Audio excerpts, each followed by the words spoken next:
are here, and James and Zale are not present. Madeline is here. Madeline. Oh, sorry.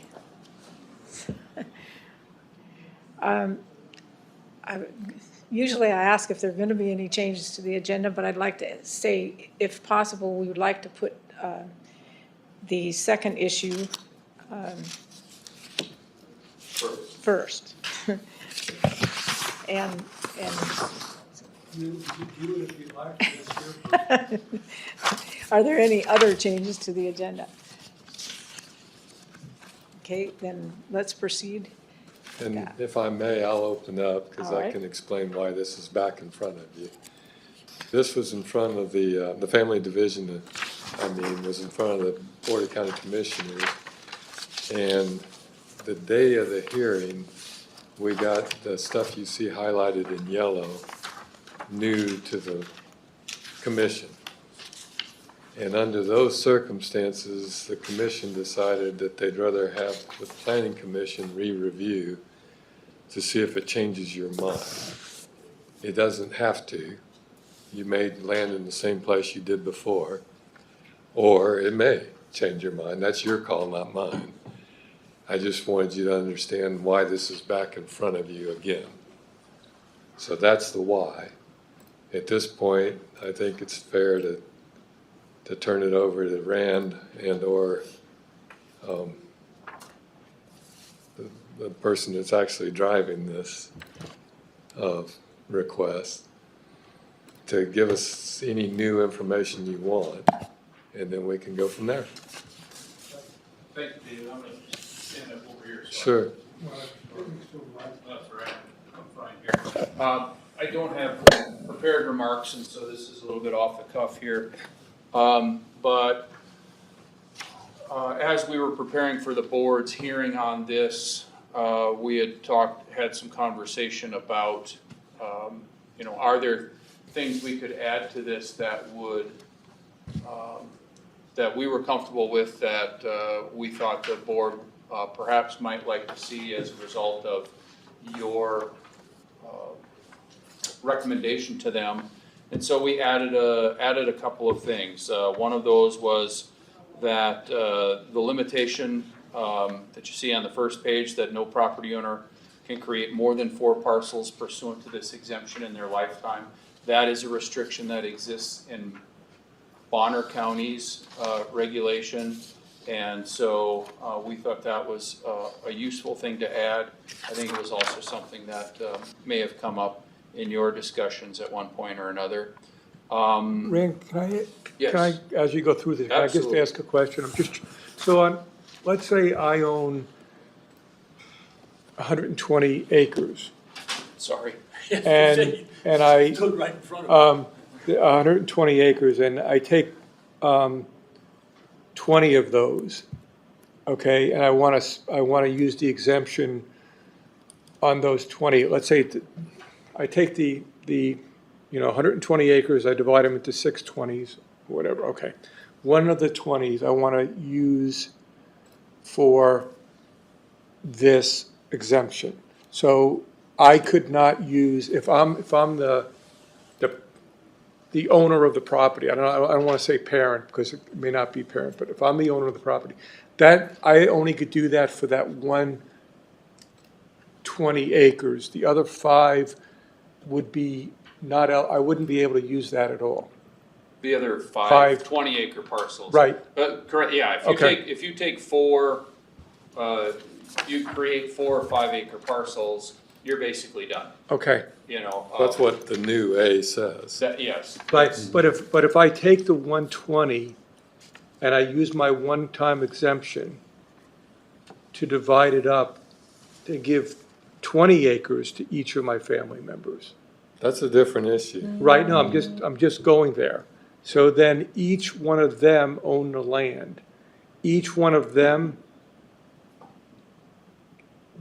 can divide so if there's 6 people, can there be 24 parcels ending up at this thing at the end of the day? Because each one of those would be able to divide that 20-acre parcel into 4s. Yes. Oh, I see your point.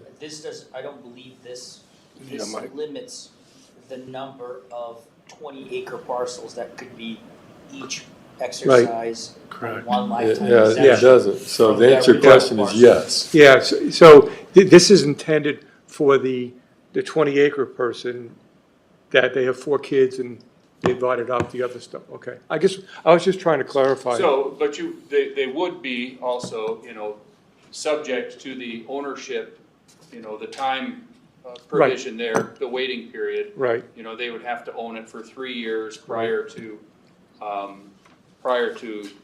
taking and so if you took the exempt division into 20-acre parcels, that person then who received one of those 20-acre parcels would have to hold that for 3 years before they would be eligible to do the family division. right. If they have 4 kids, they may not be enough eligible Yeah, family you members gotta down the be making a lot road. of kids to, Right, to right. take full But- advantage of this on 120 Right. acres. Or you can just wait the 3 years and then divide, Yeah. under the normal Or- subdivision well, regulation. Yeah, there's no waiting, Okay. if you're just gonna go through the minor subdivision process, there's There's no benefits. There's no cooling off period there, you could, Thank you. you Thanks- could do that thanks, right Rand. after. You bet. And I have a question that's similar. I thought you were going there. I'm sorry, John, if I would have known what you wanted, I would have went there. No, it's similar because it looks to me like we're trying to restrict the property owner rather than the parcel.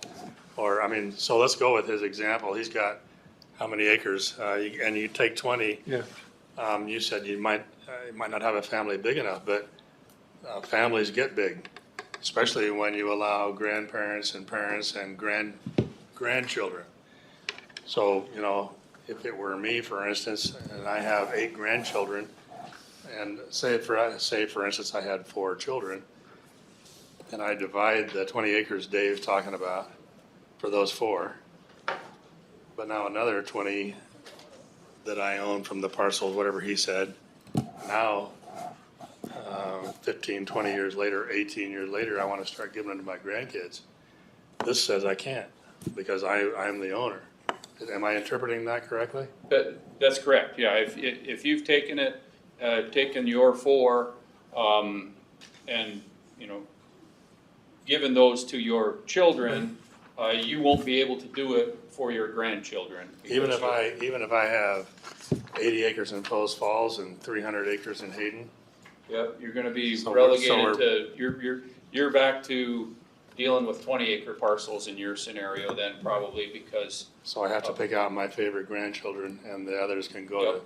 or you can do it, if you had 4 children, you can give each child a 20-acre parcel, and then eventually when their kids. they might not like their kids. Yeah, Well, that's a whole other story. and again, to get back to the purpose of this, it really is to help families out, to keep them close, that sort of thing.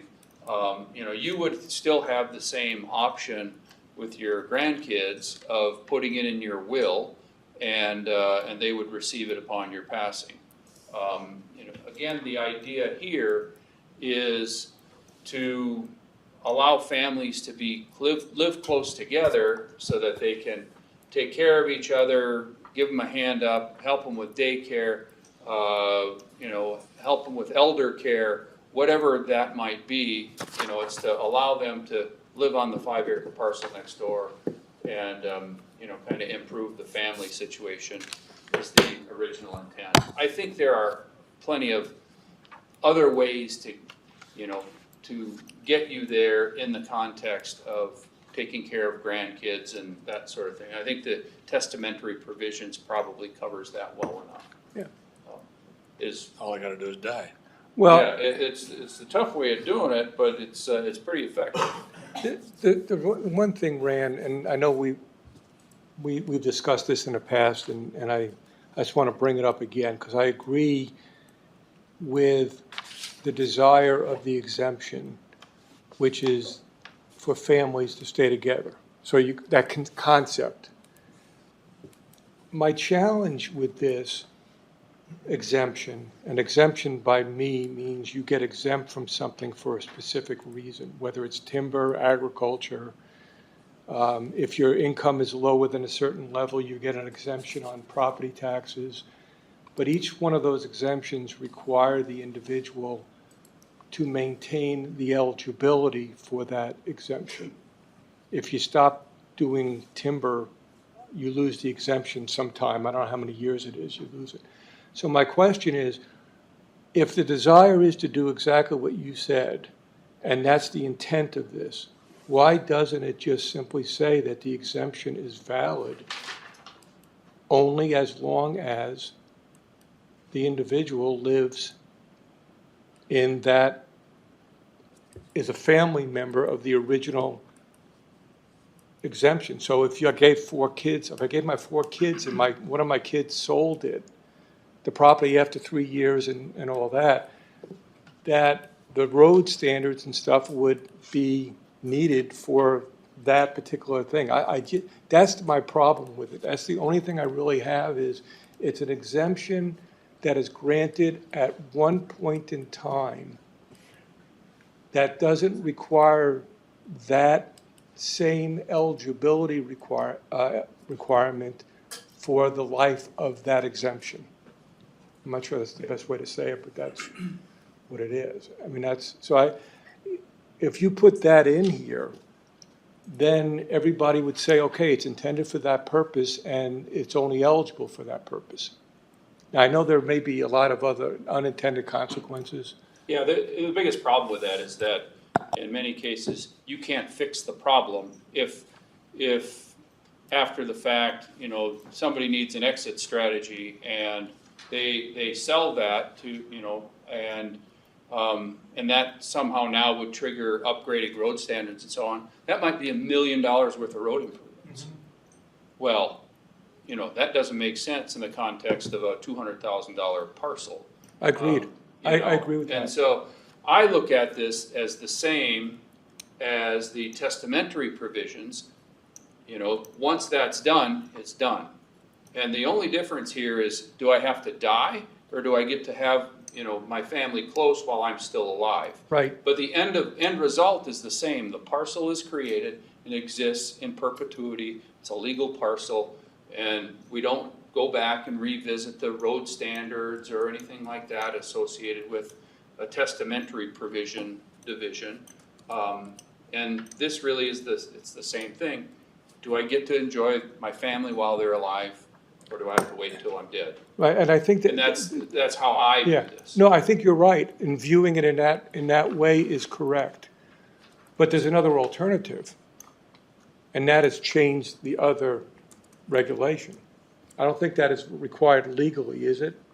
Can you change the will, trust, that land that is subdivided by that mechanism is required to comply with all applicable division of land requirements?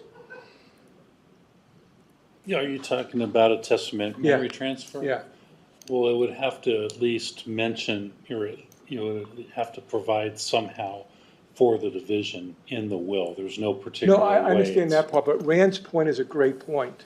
Rand's point is what he's asking for, he could have if he died. Correct. Okay, what I'm turning it around and saying, okay, let's make that provision about dying, that The existing one that's in the code. existing code For testamentary applies to the transfers. split of land. And then that argument makes everything fair. The way it is now, Rand is right. It's not right, not fair. I agree with that. I think this is what this proposal is intended to do. No, this proposal is intended to keep that the same way, the will thing the same way, and to give people the eligibility, my understanding, to do it before they die. He's suggesting tightening up the testamentary provisions. Right. Essentially. Yeah. To make it more expensive to do. Oh, I see what you're talking about. Yeah, I'm sorry. Thank you, Rand. Yeah, sorry. I was on. And that would require a change Be to our another code. code amendment, Yeah. just like this would be. But it's just a change of code. Right. Yeah, It's not required by law. No. I have a And so- question. Can Go I, ahead. let me just go through the rest of these changes here quick, if we're kind of talking about other things here, generally, if I could, it won't take me but a minute. So on page 2 then, that was the limiting it to 4 in your lifetime. On page 2 was to address Commissioner James' concern about, giving this to your, minor children or something like that, to start the waiting period. And so we would propose to add a provision in there that the recipient has to be at least 18 years of age. I don't know that you can be a minor and own real property in Idaho anyway, but I don't know that. But this would say you've got to be at least 18 to be You could do it qualified under for the an uniform exempt division. gifts minors, Um, but it would be held in And then trust. item G was an issue that was actually added or requested by the commissioners, the Board of County Commissioners, concerned that wanted us to be able to check, or wanted you to be able to check for CC&Rs to make sure there wasn't some other prohibition in the CC&Rs about redivision of the property. And so we added that essentially at, I believe it was Leslie's request, but that's where that item came in there. We also then, as a result of that, we added item D under 3, which is saying you need to submit a title report as part of this package that you give to staff to review it. And that title report's got to be within 6 months, got to show all the exceptions so that we can see if you've got CC&Rs on it and things like that. And then we had to adjust item 4 there as well, because you don't want them recording the title report. We're talking about what gets recorded with this notice of family division. So we exclude the title report of being included in that package that gets recorded. And those were the changes that were the result of our short stint there at the Board of County Commissioners. And I'm happy to continue to answer questions if you've got other questions. Okay, so here's my question. I'm not at all against the empathic side of a statute like this, or a regulation like this. I love my family, and I think families should try to help each other, members help each other. My problem is, and I hearken back to the minor subdivision change, is the desire for money is so great and it's so powerful that people who make their living by developing property, and I'm not impugning them, there's great developers, I have developer friends, I mean, they're good people, and they do it in the right way. But they're going to use every avenue possible because they're driven to make as much as they can, and realtors and so forth. And my concern is misuse of a regulation. So my question here is, and maybe you have the answer that sorry, this thing is bothering me. Shut this off. It always happens at the wrong time. My question here is, and it goes back to my original concern. I have 4 children, I actually do. They remind me every day when they ask me for money, for tuition and so forth. And I've got, let's say I have 100 acres. So under this, they're all over 18. So I could get them together and have a plan where I can gift them each the property under this. And then within 5 years, they could resell it and we could create a profit. Does this stop that?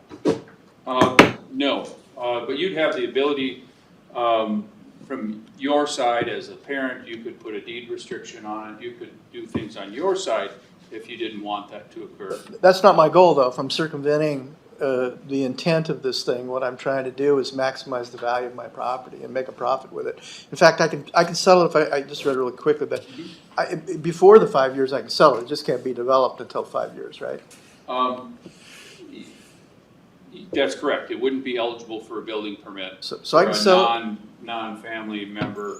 So I can sell it to them tomorrow, and then next month we can sell it to a developer, and in 5 years they could develop all those parcels. Right. Yep. See, that's and you get 4 and you're done. Yeah, yep, and I've made a really good profit, and it's really not me, it's actually my trust, and I don't know if that stops me from doing it personally with another piece of parcel. That's another issue I haven't had a chance to analyze, is what happens if I create an LLC? In fact, when I think about it, it's my LLC that owns this property. So can I use the LLC and then use me, or I don't think if LLC is eligible for LLC has a family member, so. Right, so I title the property back, thinking like an attorney, I title the property back to my trust, family trust, and then I gift it to my kids. Now, can I buy another piece of property in my name No, and then gift it to my kids? no, Okay. no. So, This see- is, the way this is written is that, you know, you are tracked essentially as the trustee. That's 2A. Yep, S2A, yep, as the trustee essentially of that trust. And so it's tied to your name even if it's in a trust. What if my wife has a trust and I have a trust? Can each trust sell property or gift property, I should say? I don't know, that'll be for Pat and David to sort Per- that out. And that's precisely my point. I think that something like this needs to be carefully analyzed by Pat, to look at every angle where it could be abused. Because this is the mess we're in with the minor subdivision, it seems to me. I've seen it not only, honestly, personally because of what's going on around my place, that's only been recent. I've seen all kinds of conflict and problems that I don't do the property law in my office, but I see the attorneys that do, and it is a mess for people. And it creates all kinds of litigation and problems because of the misuse of the original, of the statute that had an original intent that was valid, in this case, helping families.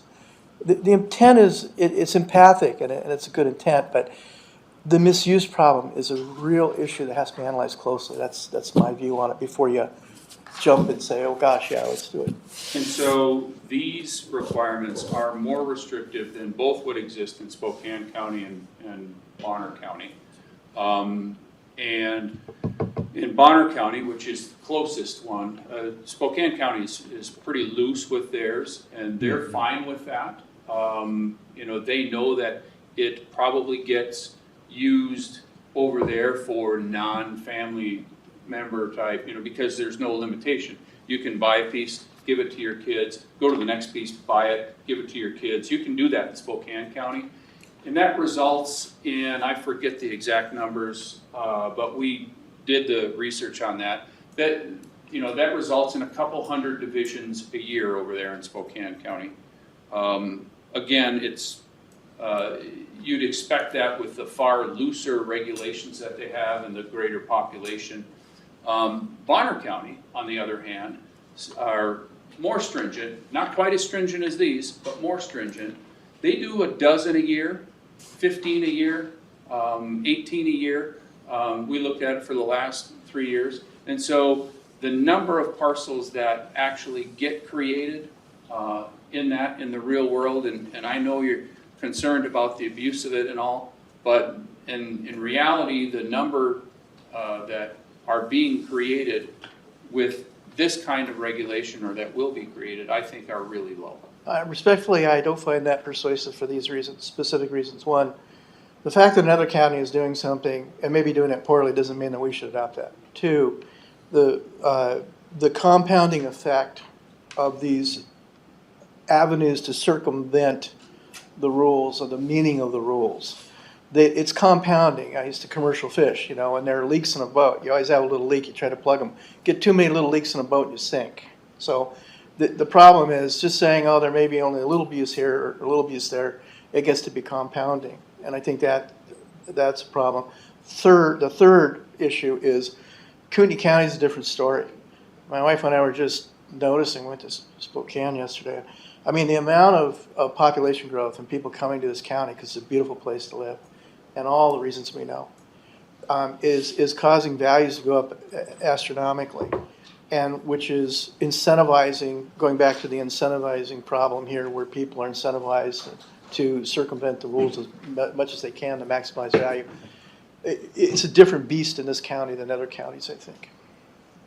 So I'm just being candid. That doesn't persuade me. I'm really concerned about. I don't expect to persuade you. No, I'm open I to don't. persuade. Just to be candid, I Yeah. don't. I expect a no vote from you, and that's okay. No, I'm open to persuasion. You misunderstand me. I totally am. The problem is I'm worried about the misuse of it, and I already see how it could be misused. Yeah, I think we've crafted it very carefully to prevent that misuse. And again, I don't think you'll see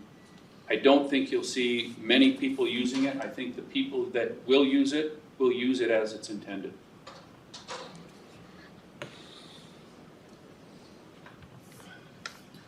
Hey, Ren, I had a quick question. I'm just trying to understand. The last item on the second page, it talks about not being able to seek building permits if the property is sold by the grantee within the 5-year period.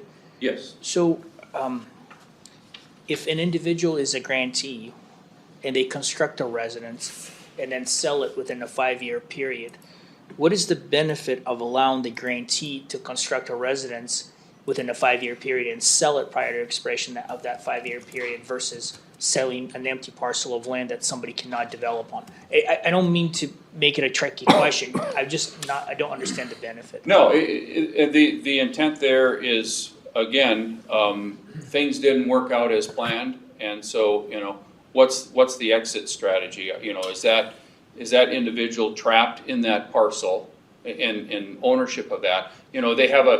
They have a job change, and, they intended to live next to mom and dad forever and ever, built the house, they lived there 2 years, mom and dad are, pass away, and all of a sudden this, individual gets a job on the other side of the country, and he's like, man, I want to be able to sell this house that I put all my equity and money into, so that I can, because now I got to move to South Carolina, and I want to be able to, buy a house there and not have this house sitting here and have to hold on to it.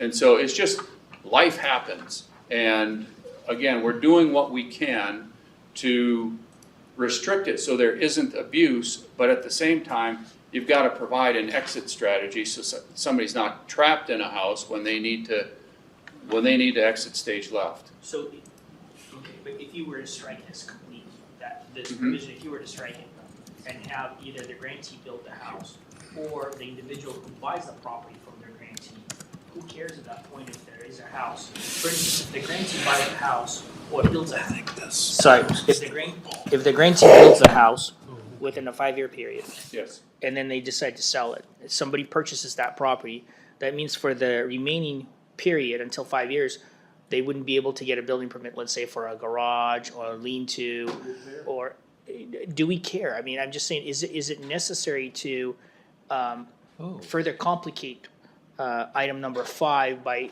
stating who can and who cannot build within a 5-year period? Let's bring it up. Well, I think the intent there was to, again, dissuade somebody from a means of preventing someone or reducing the likelihood of someone Selling? selling, just, and flipping it. And again, it's to try and slow this process down to make it less attractive to abuse. Understood. And that's the reason for the provision. It's to provide flexibility for the family situations, but it's also just as important is to try and prevent the abuse of this from somebody who's just looking to,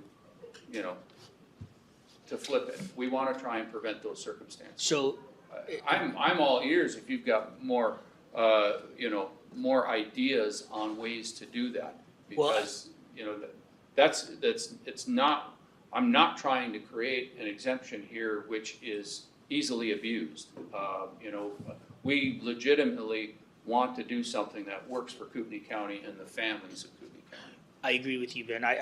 Ren, I totally think that the intent here is to reduce the abuse of it. My question would be, David and Pat and Ben, if I were to be the grantee and I were to sell the property with the understanding that the future owner may not want to, may not be able to build on it, it makes the property less desirable because they have to sit, the buyer has to sit on it for 5 years. But if I were to sell the property with the contingency that I would file a building permit on the property before the deed is recorded, would the county, would we allow the person to move on with a building permit and get a CO, knowing full well that the individual who's the guarantee is gone and not out of the picture? That's within the 5-year period or not? Yes, sir. Well, So if my family gives me a if parcel, it's sold, it can't, it's still, the 5-year waiting period still applies. I get From the that. date of the original. I guess what I'm saying is if I am Transaction. the grantee and I want to sell the property, but I know that maybe the value of that is not great because the individual that purchases it has to sit on a vacant parcel for 5 years until they are able to pull a permit on it. Well, that's a risk that property owner takes. But I pull the permit before I sell it. Building Let's say permit. I inherit the property, I'm gonna sell it to David. And David says, well, I don't wanna sit on the property. Why don't you apply for a permit and then we close the deal? Would we process the permit? We'd have to, I mean, it Yeah, it's How would applies. we know? It's vested, so yeah. Got it, thank you. That would be a, Yeah, so to the speak, question I loophole. asked David was similar to what you were saying, is I build with the intent of staying. So I could build from day one, because I own the property. I'm one of the children, okay? And I build. And then 3 years later, like Rand talks about, there's circumstances that require me to relocate for business or whatever reason. So I sell the house to somebody else, which I can sell the property. However, the person who buys it has to understand that for 2 years, if I understand correctly, for 2 years, that person can't get a building permit to correct problems that could happen in the house due to windstorms or whatever else. So that's a dilemma, and David said that I was reading it right, that that's the way it would work. It's unintended consequences. It's not the person who built the house, they intended to stay there. The person buying it bought it because there's not a lot of property in Kootenai County that may have a house on it, and they like it. But what would we do in that case? Seems like we should write in a provision that says we can issue health and safety permits. Right, something like that, because I worry about, Like Somebody- a boiler or Yeah. a window it could be or a dangerous. The roof house could or become a- dangerous. Right, yeah, sure. So I, We do that now, where Yeah. we'll have code violations on a property, and we don't normally Right. issue any other permits, but I've mean, allowed, you wouldn't let them Do do a water shed or heaters something and like that, which is windows not and life-threatening. But you'd let them do something that is for safety. right, Okay. Let me be a little more cynical. Let me ask the question. If I take 5 acres, I have, again, 90 acres, let's say, 100 acres, and I build a spec home on one of the 20-acre parcels, and I parcel off that 5 acres of the spec home, and I gift it to my child. and those are separate from the 20 acres with the home on it. Yeah, what I'm saying is, so whatever the minimum amount of acreage I could gift, I gift that with a spec home that I built. Everything's With done. this spec. It's I built the home, it's all ready, it's beautiful. I gift it to my child. Can I do that? There's nothing in here that prevents it, is it? That's right. So I can do that, right? Yeah, So then my child can do that. I can gift it to my child, and they can sell it the next day for a profit on the spec home. Nothing stops that, does it? It's already built. Nothing stops from selling, you're right. right. So I could parcel off 4 5-acre parcels of my property with spec homes on them and sell them off. You can only have one primary structure on What's that? Each one, for each property, there's 4 properties, 4 kids, 4 properties. Right. I built 4 homes. Each kid sells the home from day one, which they're allowed to do. Well, yeah, no, they can't sell for 3 years. But you can sell it No, whenever you you can like. sell whenever. Okay, They just, okay, the owner has to have owned it for 3 yeah, years. right, okay, But yeah, that would work in this yeah, case. okay. I think where it gets tricky is how does 5 come into play Well, under that but circumstance? again, see, the problem is, we could think of 100 different things that will circumvent the intent of this. I mean, I could think of the fact you could do 4 homes and make them all rentals. Just put them, on the rental property. That's a better one. I like that. Yeah, no, but See, For my, B&Bs. my intent is, see, Rand is right, but he's not right, okay? He's both, on both sides of the coin here. We were told in 2016 that the number of minor subdivisions that will be built because of the changes to make it easier for people to build would be minimal, okay? David didn't believe that and tried hard to change that, and Pat may have also, I don't remember. But we know what that did. This is intended for a small market of people, my view, okay? But there's nothing in here, not everybody is as honest as the applicant is in their intent. And I feel it's my responsibility to try to honor that for the good people. You want to reward good behavior. But you also have to be aware of the unintended consequences. In 2016, we talked about the unintended consequences, but we were basically shut down. And that's why, Rand, I know my answer is not the right answer, and you brought I up like good that. points, but Read that trying in the to record. provide an incentive to have it used for the reasons that you want to grant this. And that's why I was trying to go and say that if somebody had to sell it for other reasons, that the normal stuff would apply. But I understand your point is that one road of this much would be very expensive if you have to do it the whole way. But it's so open-ended, and to Lee's point, that what I'm considering as we talk about the other agenda items, if we get to them today, is we're talking about making it more restrictive on road standards, all right? And we're talking about doing this for the splits, the 20-acre splits, okay, which then would translate over to minor subdivisions. What we're doing is making it more costly to do minor subdivisions if you add the road standards there.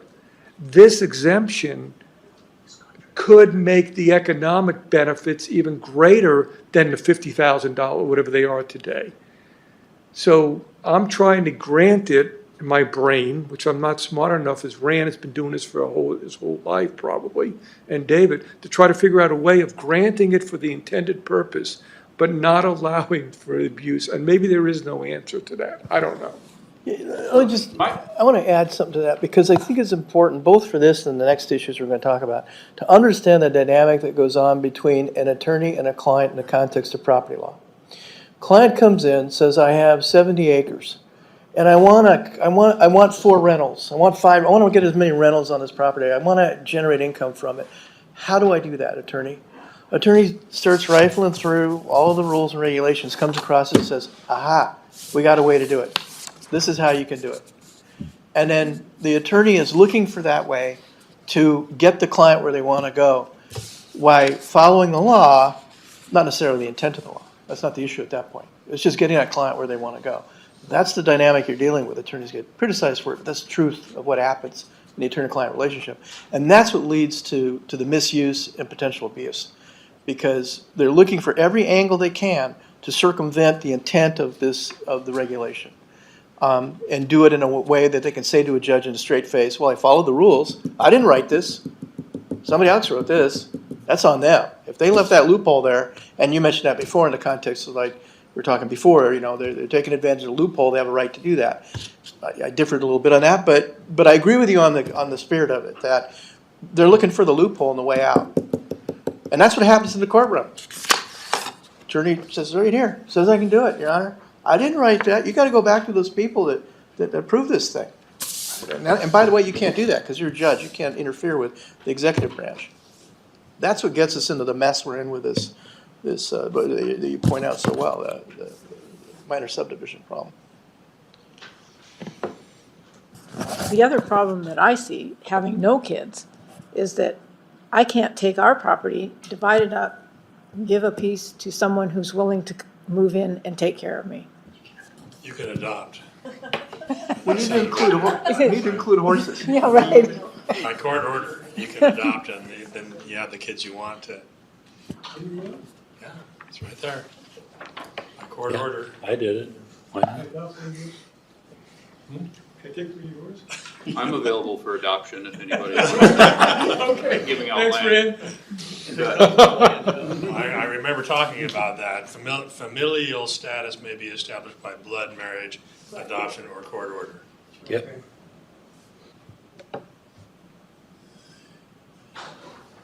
I guess I would just, in closing, just, it sounds like we're running out of questions. I get that you guys got, that we were all kind of burned by the minor subdivision, the combination of the exempt division and the minor subdivision. I can't say that I didn't see that coming, I did. I'm a little surprised it's taken the county so long to, getting around to doing something about it, and that's not a dig at them. They are. We actually busy. tried 3 years ago. Yeah, I know it, I believe you, and We've taken numerous different approaches. yes, To this as well. but clearly, that's been a problem, and so I get that. I don't think that, I don't see this as this is not the same thing. Because of the controls that are on it, the fact that you get 4 per person, in a lifetime, helps reduce that problem. That guy does 4 and he's out. He may have been a bad actor and didn't follow the intent of what this, but you know what? He did 4 and, he doesn't get to do it anymore. We're done with him. And I believe that the value of this, my sister lives on my property, and I'm not gonna kid you, it saved her life to bring her onto my property. She would not be here today. I do not believe if we hadn't done that. And I know there are other families, and I didn't need to use this, obviously. I was fortunate enough that I went through the minor subdivision process back in 1999 when it was easy to do and it cost me $5,000 for the whole thing, survey and all. You can't do that anymore. But this means a lot for families, and I think the value it provides for our community far outweighs the little bit of abuse that we might see on it. I think the value is way higher than the cost of the abuse that we might see. And so that's my pitch and my thoughts.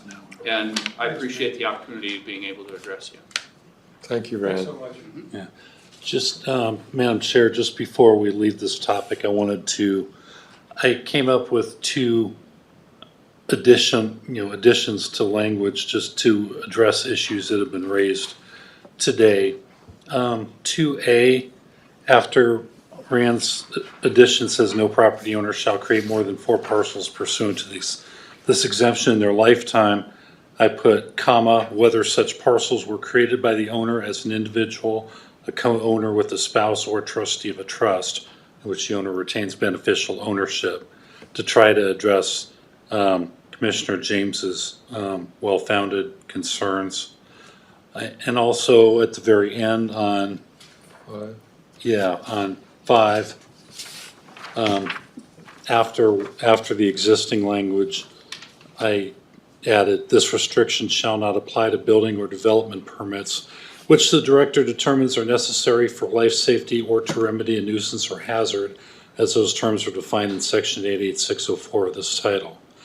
So because this is a one that a member of the public has brought through, Mr. Wickman, I would just ask his consent for those 2 friendly amendments. Absolutely. Okay. Thank you. Would you read that last one again for me, please? Yeah, sure.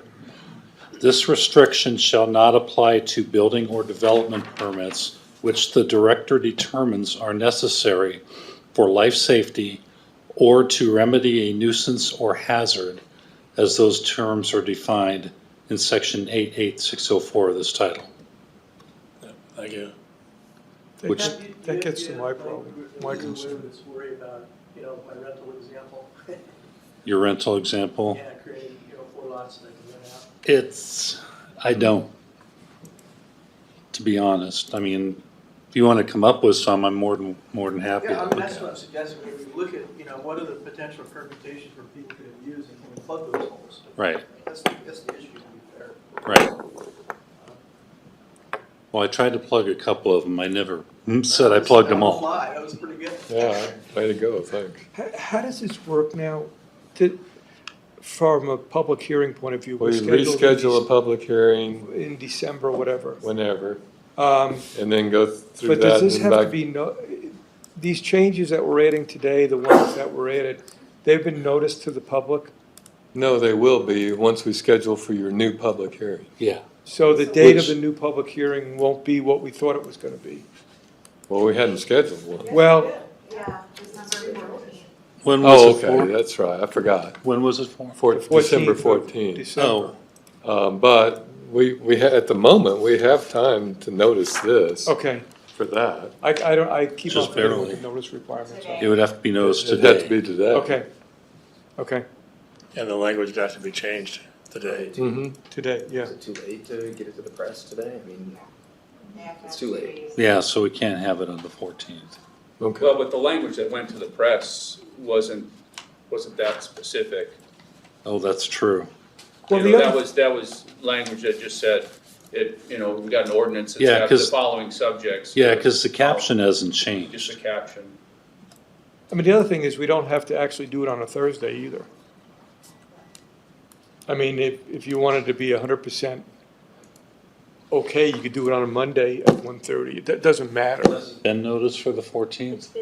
Yeah. Oh, Okay. okay. I would go ahead and just have the hearing and then, just have this available on the county website like we normally do and passed out with the 2 changes that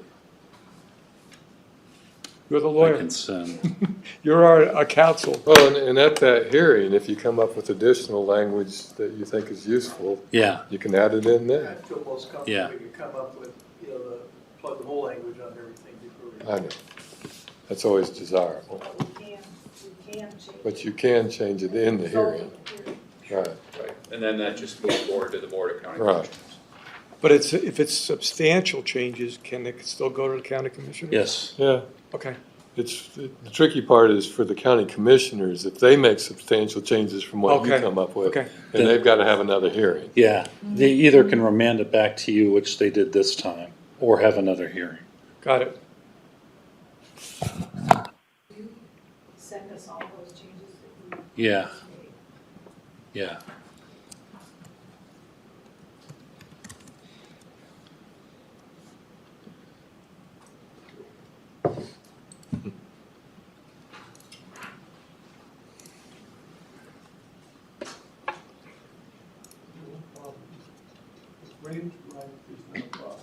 As I say, if Rand's right, there's not a problem. If Rand is wrong, changing this will be a devil of a battle. Look how long it's taken through minor subdivision, so it's, I suspect you'll have more resistance changing the minor subdivision because so many people have access to it, want to do it. I Oh, I think this see. is Okay. under most people's radar, frankly, Okay. and stays that way for a long, long time. So many people don't know about testamentary provisions either. And that's been in there since your That's a good first point. subdivision ordinance in 1973, I think, Yeah, 74. yeah, I've seen it in that ordinance. Yeah, and ordinance 26. Right. It was. Right. In 1974, so, and most people don't take advantage of that one either. Right. Just a thought, not well formed, but I think, one of the differences between the inter vivos and the testamentary gift is the inter vivos gift is subject to gift tax for those particularly in higher brackets. I have to think about how that affects the analysis, if it does. I don't know, what is the inheritance gift tax? It's changed. I had a case not long ago with it, but yeah, I have to look at that because you have, a certain amount per year you can gift. But it's like the same as gift for tax exemption. I mean, it's at the 17,000 per person. Yeah, I think that's where it is now, For a married person. that you can gift to your child Yeah. without triggering gift tax. Yeah, Without- yeah. And then if you give more, you trigger gift tax, Okay. is the problem. That's, people have to keep that in mind, or ask their attorney about it. I'm Well, not a state attorney. My but- last comment on this is something John and I talked about probably during the comprehensive plan discussion, that we actually agreed on this, that if you try to go and rethink everything to try to catch everyone who potentially could do anything, you'll never do anything, you'll never get any land use code approved. So what happens is you do your best to try to do what's right. You know what I mean? And try to help people who you're trying to help, realizing that you probably will make mistakes, and then you try to address those mistakes either through code changes or through other avenues going forward. So that's. Or just unintended consequences, even if there weren't mistakes. Yeah, per se. thanks, Pat. I mean, so the question is, how big of a risk is this Yeah, versus what is the reward? It's a risk Right. reward. Everything we do in life is a risk and reward. yeah, I mean, analysis is good, but analysis paralysis Yeah, is. yeah, so You've Ryan Lee now, he wants to jump in. no. No, Please, we'll there's do a it. balance. We'll do There's a balance. You Yeah, right. you- We'll you do need it to during do the some public hearing. analysis. You need to do a reasonable amount of analysis to Yeah. identify the potential unintended consequences. Yeah. Agreed that you can That's- never cover everything all the Right. time. So I don't think anybody disagrees on the intent. It's the implementation. So, okay, I'm done. Until the 14th of December.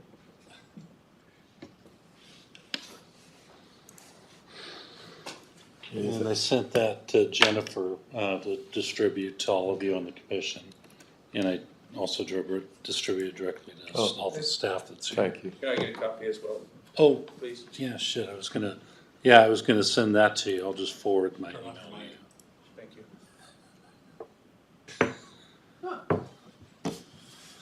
Yes, that curse word is on the record. These things happen.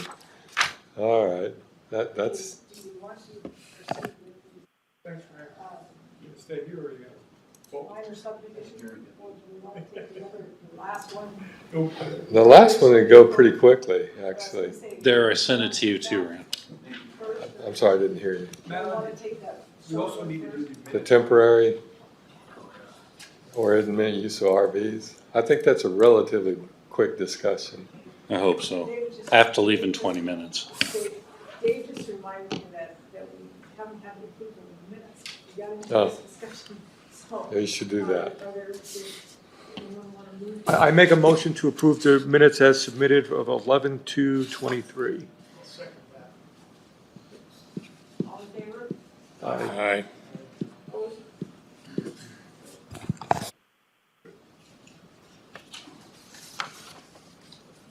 So. we'll take the- Thank you. The temporary or intermittent use of RVs. Some of you planning commissioners, were on the plan commission when we talked about this years ago. Commissioner Levine, I'm sure will remember. I think Commissioner, yeah, you were on I here. think so. Yeah, what we originally attempted to do, I think it was 4 years ago, with the underlined language at the very top of the page, and this is the exact language we promoted back then, was to try and fix a problem we've had all along for a long time, which is it's just nearly impossible to enforce our current regulations because you have to rely on catching people using the RV more than intermittently. And then they usually can argue persuasively that it was only intermittent use and here's how we can prove it. And so it becomes a us against them thing with neighbors possibly weighing in. And neighbors are always upset because we haven't actually been successful in getting rid of an RV yet. in the 10 years I've been here. And it's especially problematic in the Bonanza Ranch area. Because Bonanza Ranch, you'll recall, was set up before we had county codes. You got all these nightmare lots out there that don't percolate, and they're tiny. And so that they tend to be used for RVs, and illegally. And we haven't been able to do anything with it because our current regs, in my view, are unenforceable. So that's why we had asked for this definition of what temporary actually is. We got to the Board of County Commissioners, and that board said, nope, not going there. Largely because they want to be able to allow people to use RVs in these difficult times when it's hard to be able to afford a home. I get that. The statistics are that 47% of the population of Kootenai County can't afford to rent a home here, and 75% of the population can't afford to buy a new one. So it's a legitimate concern. But we also have this issue where we've got RVs being used in a way that are just problematic. And just so you know, the way the regs are set up, you're just seeing a part of what's actually embedded in the code. You have to look at each zoning district to see that you can't use RVs in any of the non-residential zones like mining or industrial or light industrial. But you can get an intermittent use of an RV in ag, rural, ag sub, restricted residential, or high density residential. Yeah, all 5 residential zones. All the districts that allow residential use. Where it gets a little weird is in the high density residential, you only get to use 1 RV, whereas in the other districts you can have 2. So I see a quizzical look. Well, I have a question. From your perspective, can you give an example of what the problem is? Yeah. Let me ask you, why can't Yeah. I use an RV on my 20 acres? What's I'm the getting problem? There's 2 addressing? things. Okay, yeah. If you look at nationally across the board, in my experience, most municipalities don't allow RVs to be used as homes for 2 reasons. They're not designed and built to be used as homes. FEMA even says as much if you look at their definition online, where it says a recreational vehicle is built on a single chassis, 400 square feet or less, designed to be self-propelled, and designed primarily not for use as a permanent dwelling, but as temporary living quarters for recreational camping, travel, or seasonal use. So the starting point for most communities is it's not safe to use it all the time for a single-family home. Our own chief building official will tell you that same thing because the building codes are set up to make energy efficiency and safety built into a single-family home. That doesn't happen with an RV. So that's where there's a built-in weirdness of trying to use an RV for a single-family home. That said, I don't know that there's anything that would prohibit us from actually changing our code and allowing RVs to be used as a single-family home. There's just a safety risk. But there's also the other part of the answer to your question is that, in my experience, most people in the unincorporated county don't want their neighbors to be able to live in an RV because they see it as a devaluation of their property. And for reasons you can well imagine. Well, the other thing, and actually the biggest thing for me personally, is the potential environmental damage from using an RV as a home, Yeah. a permanent home. Where are you going to dump your gray water? Where are you going to dump your black water? Where are you going to get water? That to me is as big a problem as anything. And that's largely what's the issue out at Bonanza Ranch, is that they're not doing it the way they should be, or at least, they tell us they're hauling it off-site, but we can't ever keep on top of that sort of thing, because I don't have staff. I got 2 people for the entire county to do code enforcement. There's a pollution aspect to it. There is. So you got circumventing the code, devaluation of property and pollution. Thank you. Yeah, I think those are really the principal issues. So when I go out and look at homes for sale websites, a few of the places around here, actually quite a few, but seems to me, but they will advertise, okay, we got this house, we have a shop, and oh, by the way, we've got 1 or 2 setups for RV. And I assume those setups have been permitted, or I want to, have they? But my question is, Well, that's where it gets weird, is Right. the only way that actually works under today's regulations yeah, is if it's intermittently used. that's, okay, right, yeah. And It's that's not where it gets hard perfect. right now, because we have to rely on Webster's for what intermittent is, and Yeah. then we have to prove it in court. Yeah.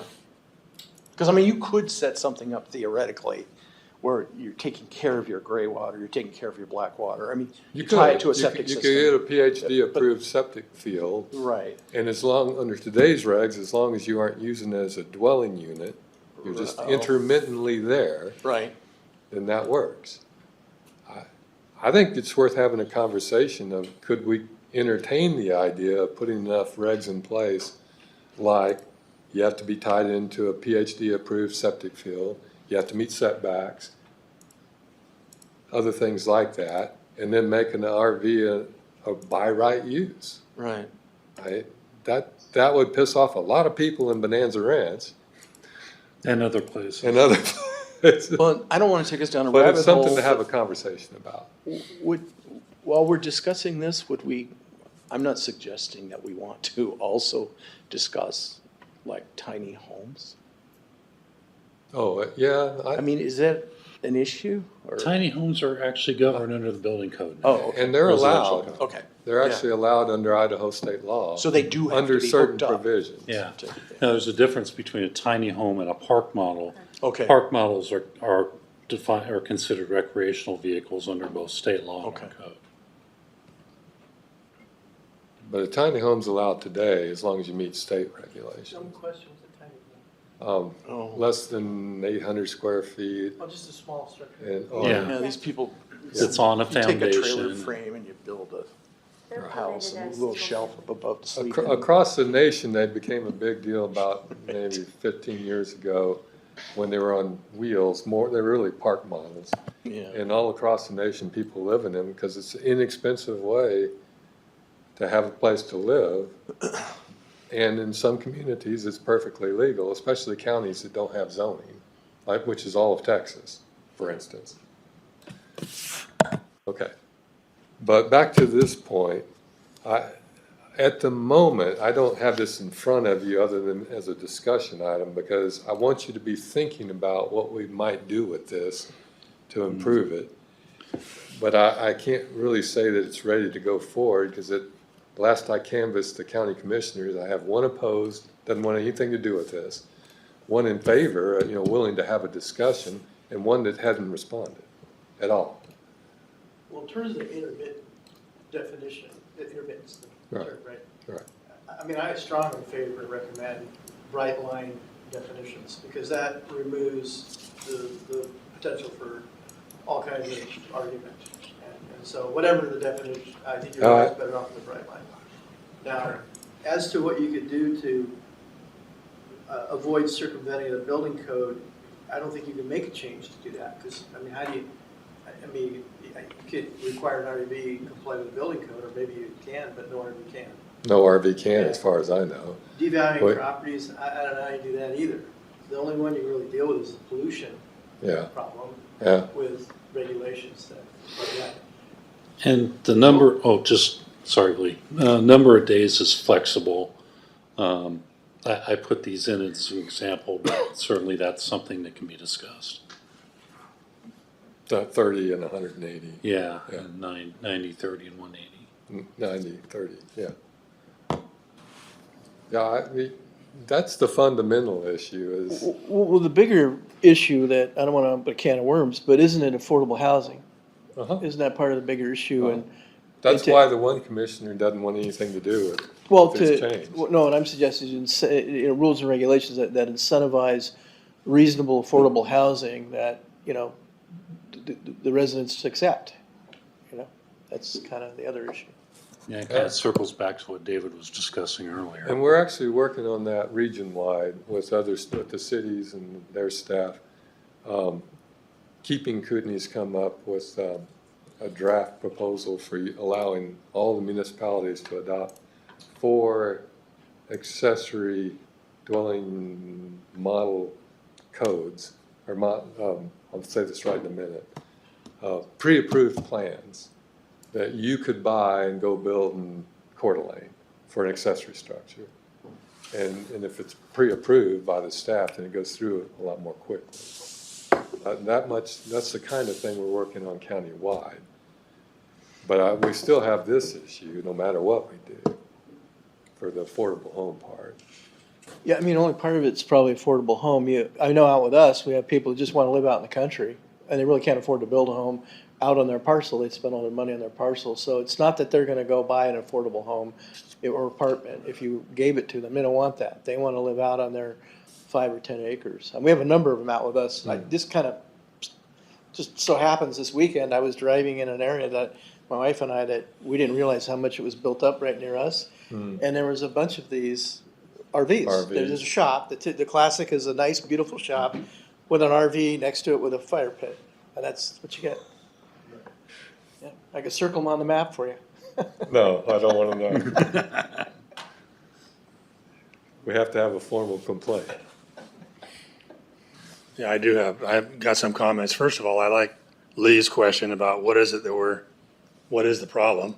I wish we'd have a 1 or 2 line discussion or description of that for everything. And I like this too, because we're talking about what's the problem. And on Rands, what's the problem? What are we trying to fix? But, and David, you said that through your career, we've never once removed an RV.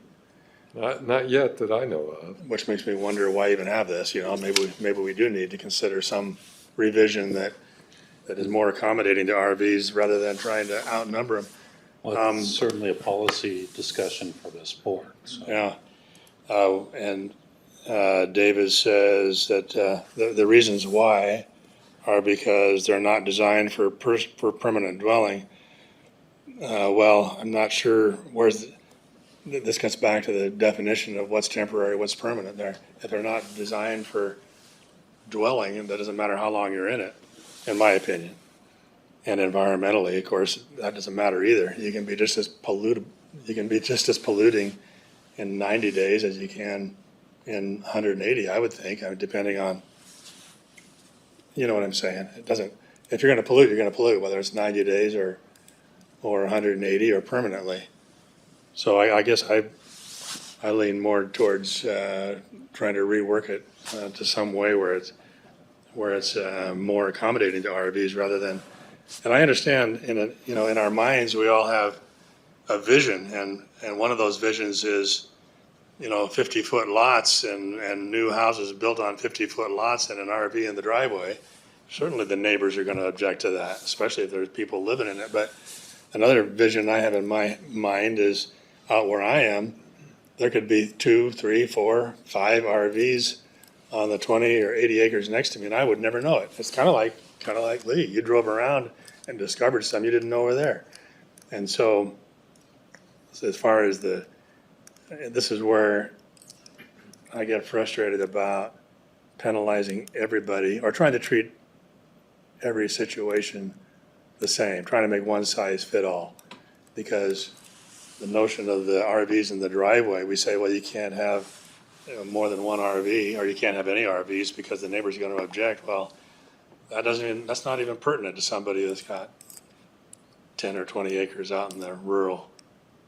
So anyway, I guess I'm just stating my thoughts. I like the idea of trying to accommodate rather than trying to eliminate. I just have to say, when we agree, I want to highlight it.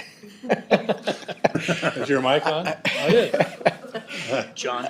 If you have a regulation you can't enforce, you shouldn't have it. Now, if it has a deterrent effect and you can't enforce it, there's an argument that it's helping, but I'm sensing here it doesn't even have a deterrent effect, and you're not applying it, and you can't apply it. It mostly just makes people mad. So what's the point? You either have to fashion regulation that you can apply. When you say it makes them mad, does it deter them from doing it? Or what do you mean when it makes Oh, them I'm mad? sorry. Makes Yeah, the let me, neighbors mad. Makes neighbors, the neighbors are mad that we're not doing anything to enforce these regulations. got it. John, That comes up once a week. I So you get some can't kind of- enforce it and you have citizens that are angry at you because you're not enforcing it. Uh-huh, Then you either gotta get an enforceable statute, in my view, or just do away with it. Right. You know, Or a homeowners association that disallows RVs. Vlad is trying to say something. I was just gonna say, you are concerned about, where should the intermittent use apply? Would you be open to the idea of considering intermittent use is allowed on small parcels and permanently allowed on 5 acres or larger? Is that your concern? I'm just trying to understand what you're saying. Well, yeah, I think anytime, well, I'm all about relaxing, I'm not real fond of a lot of these regulations, so, treating different situations differently is what you're describing, and yeah, I would be in favor of something like that. Because, if it's out on in a rural area with 5 acres or more, or whatever you just said, Vlad, you're probably not gonna get the neighbors complaining. I'm guessing the neighbors that are complaining every week or every day, whatever you just said, David, is probably coming from neighborhoods that are more densely populated. That's what I would guess. Bonanza Ranch is the one that Yeah. complains the Oh, most. Bonanza, yeah. We should But, just- we get it from all over the county. Does our code or building code permit me to use an RV during time of construction of my Yes. house? Yes. Okay, so Yeah. that's allowed. Yeah, And is that's that- expressly spelled out as allowed in the land use code. Oh, I'm sorry. I read that and I thought, well, as long as I never finish my house. That's actually Well, re-lettered F in the drawing, in the draft before you. but, John, so you keep on building your house Build forever, my house forever, but right? then I think there must be something about the expiration of a building permit. Yeah, It says upon the That must completion of be- residence or expiration of permit, then you no longer have permission to keep parking it there. Right. somebody read, maybe I misheard, but somebody read definition of RV which had to have an engine in it, maybe? Why is this just RVs that you could drive versus Pull trailer. RVs like a pull-behind trailer? Fifth wheels and it's RV. not, shouldn't be.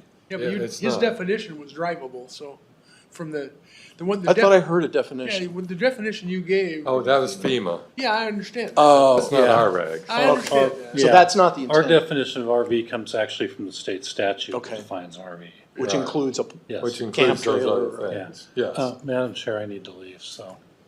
thanks for being here. I think So- the biggest issue is waste disposal. I mean, I'm not Hesitant to to the say that's neighbors. the biggest issue. Well, not 'cause to the neighbors, There's but some to- neighbors that just think it's intrinsically wrong for you to be able to live in an RV next to them. I mean, set that But from the aside. county's From perspective. my viewpoint, waste is a big Big issue, issue. because you gotta remember, PhD doesn't have an enforcement arm. We end up being their enforcement arm, and that's just painful. Well, waste, I think, Hang on.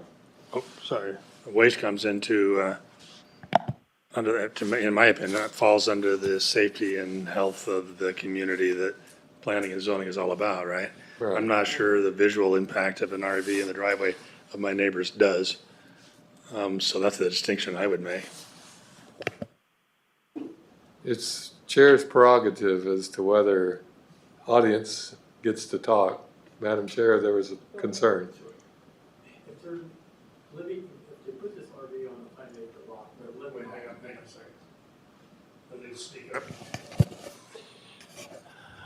I see a loophole here where they're not paying property taxes. And then possibly they're also got kids in the schools. And to me, this looks like a great loophole to not pay property taxes, is to put that RV on there and live out of it and then not pay property tax. As real property, Yes, it's real property. because it would still be personal property as long as it's an RV. Well, and if they own the property, they would pay the land property taxes, but not improved Yeah, because it's not it's not, Yeah, yeah, but that's a good point. Thank you for bringing it up. So again, I don't really necessarily need you to do anything with this right now. I just wanted you to be aware of the issue. Please be thinking about it because it's a difficult nut to crack. And I'd like to have something better than what we have on the regs. Just a quick question. How do you enforce, if you enforce it? I mean, do you literally go out there with a sheriff and kick them off or something? No, right now we do a notice of violation, put it on that NOV on the property, and then that sits there for years, sometimes decades, until the property sells or goes up for refinance. And then we deal with it then. Usually we get people to comply then when it sells or refinance. Otherwise it goes on for the bigger challenge, that we don't typically go to court I mean, for this sort of violation. your enforcement is a ticket on the, The notice of violation. I can ask the county commissioners. is there a fine that accumulates or Let something? me answer one question at a time. Yeah, sorry. I can ask the planning, or the county commissioners to let us sue in district court if we think this is a life safety issue. And we may end up doing that in Bonanza Ranch, but at the moment, I already got 4 lawsuits in Bonanza Ranch that Pat's worked up that are going forward that don't deal with RVs. They deal with trash and living in a shed and. And the violation is mostly the issue of that the RV is being used as a dwelling and it is not being used recreationally. Right. As an intermittent or temporary use. Thank you. So that's. So what was your follow-up point? Why? It just seems odd to me that you give them a notice. Mm-hmm. Is there a fine attached to that? Is there some punitive effect? There is, but it's not significant. It's like $350. It just seems like both on the face of this, of the code and your power of enforcement is so minimal that it's not gonna have an effect. You put a notice on my RV, so what? Well, that's I the dust issue. around. Is at the moment, this is pointless. Lee, one of the overarching problems that we've been unable to address, and it's not David's fault or his department, is enforcement. We actually have in our comprehensive plan something that says any new code, we need to go tell the county commissioners how much it's going to go in to enforce. So David would have the manpower to at least give the notice. But the real issue is in the last 5-6 years, it's probably been less than 5 times or something that we've gone to court. I mean, at the end, a lot of notices you can go to court, right, David? And require the court to say, you gotta fix it. But the cost of doing that is significant. Well, he knows better than anyone. Yeah, But so that's one of this whole thing, when we do these regulations, it may make us feel good that we're doing them. Well, that kind of goes back to where we agree, but that if you have a statute can't enforce, it doesn't make a lot of sense. Well, And but a lot of people do, see, the reason you have it, because a lot of people follow what we Well, ask them to that's the do. deterrent side of it. Yeah, right, If yeah. there's a deterrent effect of it, then it's arguably Right. worth it. But enforcement can come with fines, it can come with, court action. If there's real fines that you can attach to the property, that, and you can, enter a lien on the property, so when it sales, you get your money. I mean, those have teeth to them, and if you don't have the tools that you need to enforce things, that's not right. You need to have the tools. Right.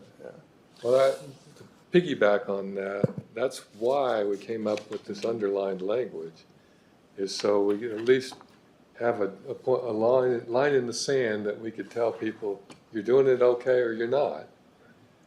Because at the moment, I'm afraid to actually try and take one of these RV issues to court, because it's hard to prove that they're not using it intermittently. I can think of a million arguments. Right. Well, yeah. You would lose all that. Well, that's the issue. Yeah, you need a bright line. Yeah. Well, Lee, what you need to do is, like, when you retire, become pro bono, work for the county, and you can go to court on all these issues. Or you draft the language.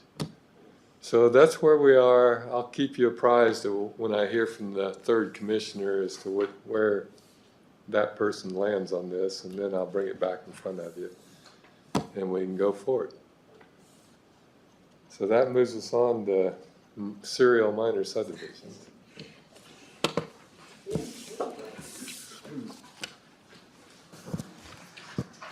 Okay. Yeah, so continuing our discussion again with the serial minor issue and then some of the road infrastructure standards that we had kind of touched on in our last workshop. Before I think we get into it, and I don't have it up here, but I will pull it up in a second. David, do you mind if I take your Screen video feed? Oh, here. And I can screen share too to see if people on Zoom can also see it. Is it caught on my leg? It's There. behind your. Sorry, there. I'm gonna string you up. Here. Got it? Yeah. Okay. So this may look familiar to you guys. We talked about kind of the different colors of parcels. The parcels that are in the blue color are, you know, roughly 40 acres and larger that have potential for further exempt divisions of land, or the large lot divisions, or the free splits that are all same language there. Excuse me. And then the tan colored or the gold colored are what we believe to be exempt divisions that are approximately 20 acres or so.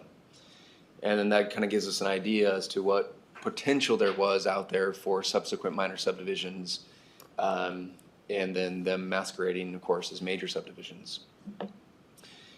In the conversation that we had last workshop, there was the question about whether or not and I'm going to flip to this, back to this here proposal, whether or not the changes that we're talking about making would retroactively apply to those gold parcels, ones that had already been exercised. And at the discussion at that time, we said that no, they could not be retroactively applied, meaning we wouldn't be able to apply the proposed road master plan, the road maintenance agreement, or stipulations on further subdivision or subsequent subdivisions. We had a chance to continue the discussion with staff, and we need to, I think, amend that position. It is true that we would not be able to retroactively apply the road master plan, the maintenance agreement, essentially the application process for executing these large lot divisions. But we could, and Pat did confirm, that we can retroactively apply the subsequent subdivisions to those parcels. So what that means is that I'm going to flip back to this map here. So all of the gold parcels that were created as part of the large lot division exemption, that the stipulations, if this code were approved and amended, then the stipulations under our option 2 is kind of where we're leading at this point, would apply if they requested, or that property owner requested, to further subdivide. And so that would mean that those free splits that had been taken in the past, they would be limited to, if they applied for a minor subdivision, they would be limited to 2 lots, meeting the minimum lot size for the zone, or proceed through the major subdivision if they wanted to do something more than that. So a little bit of I mean, it is a different position than where we landed last workshop. And so I just wanted to open that up to make sure that there was that understanding, and if there are any questions before we proceed on that. And Ben, is it fair to say that if you were to apply the two-lot subdivision where you create parcels, either 2 10 acres or a 5 and a 15-acre parcel on already existing 20-acre parcels, that would essentially deter the rush to record possibility with the adoption of the new code where we would apply the master plan and other requirements? Because if people understood that they're still limited to the development rights with what they have today versus what they could do in the future, it would alleviate that rush to record issue that we are all concerned about that happened in 1995 when we adopted the regulations to subdivide the property through a formal subdivision process. And just to make sure I understand, if I have today 20 acres, don't know how it was created, but I got it. If I had it, which I don't, but if I did, I would be under option 2 then. If this was adopted, I would be under number 2. Well, that 20 acres would have had to been created through this exemption in order for that to apply. Oh. So what you said at the Yeah. moment, I don't know how this was created. All I know is I have 20 acres. Okay. What staff would do is to say, okay, well, we're gonna have to do some research to see how this parcel was created. And then at that point, they would determine, well, the only option that would have been, because it was created at this time frame, would have been a free split. And so therefore, you're held under this standard. Okay, that helps me ask the next question, which is, why don't we apply the same to the minor subdivision regulations, period? So if we're gonna have road standards for splits that subdivide and have limits to 2 acres and whatever else is on this thing, boundary, whatever option 2 is, then why wouldn't we just go and say, okay, well, at the same time we do the splits, we also attack the minor subdivision problem, at least to make it consistent with this, so you don't have to do research. And everybody who has 20 acres who divides is gonna be limited to whatever. Well, the intent of where we started was to, prevent the serial minor scenarios. Right. And so there are other parcels out there that doesn't apply to. I mean, they're. Right, and that was my point. See, the complexity of me is you'd have to figure out, if I have 20 acres, you're gonna have to figure out, go research what I have. And can I do 4 5s, or can I do 2 10s, depending on the split? And so what we've just done is this goes back to my unintended consequences. You even made the family exemption even more valuable if you limit the number of parcels that could be split. That's You know, true. Yeah, I mean, to me, we started by attacking the minor subdivision. We then wanted to stop the source of some of the problems, which is what we're talking about today. But if we're gonna have some standards, and this talks about how many lots, but we're also talking about standards of roads. Why wouldn't we just, if we agree this is where we want to go, I'm not saying I do, but if we did, I would just replicate it on the minor subdivision and be done with it. Because you're having 2 standards for roads for 4 5s being developed, depending on how the land was split or when it was split. It just seems inconsistent to me. Just a thought. I mean, again, there has to be a lot more people thinking about this, but. Is it fair to say, Ben, that the research would be fairly minimal? Because if a parcel is created prior to 2016, then it's obviously exempt from the two lot minor subdivision process. If it's created after 2016, that it is bound by the two lot. It's actually further back than that. This free split exemption applied before 2016. But to Vlad's point, I don't believe that it would take staff a lot of time to determine how the parcels were created and what exemption they were looking at, because there is a date in time that we would look at, which No, would be and 95. I don't even want to, I mean, that's an issue. I'm concerned about staff time all the time. Yeah. But that's not my number one concern. My number Understood. one concern is, how do you explain to people that you have different rules? I mean, we do it all the time, I guess. But the fact is, we're trying to address minor subdivisions. And I may be wrong, again, this is so complicated for me to understand all this. But my understanding is that last time, we talked about road standards that would be required for parcels that are developed under this split, right? We talked about what was gonna be fire district, fire code standards and stuff like that. But those are not necessarily required today in our minor subdivision regulation, right? No, they would, I mean, in theory, they would apply to all minor subdivisions in the future, That's- including these ones. Okay, that was not clear to me. Yeah. So then, whatever changes here require for road standards would automatically, we'd up to date the minor subdivision. Yeah. Okay, then I'm done.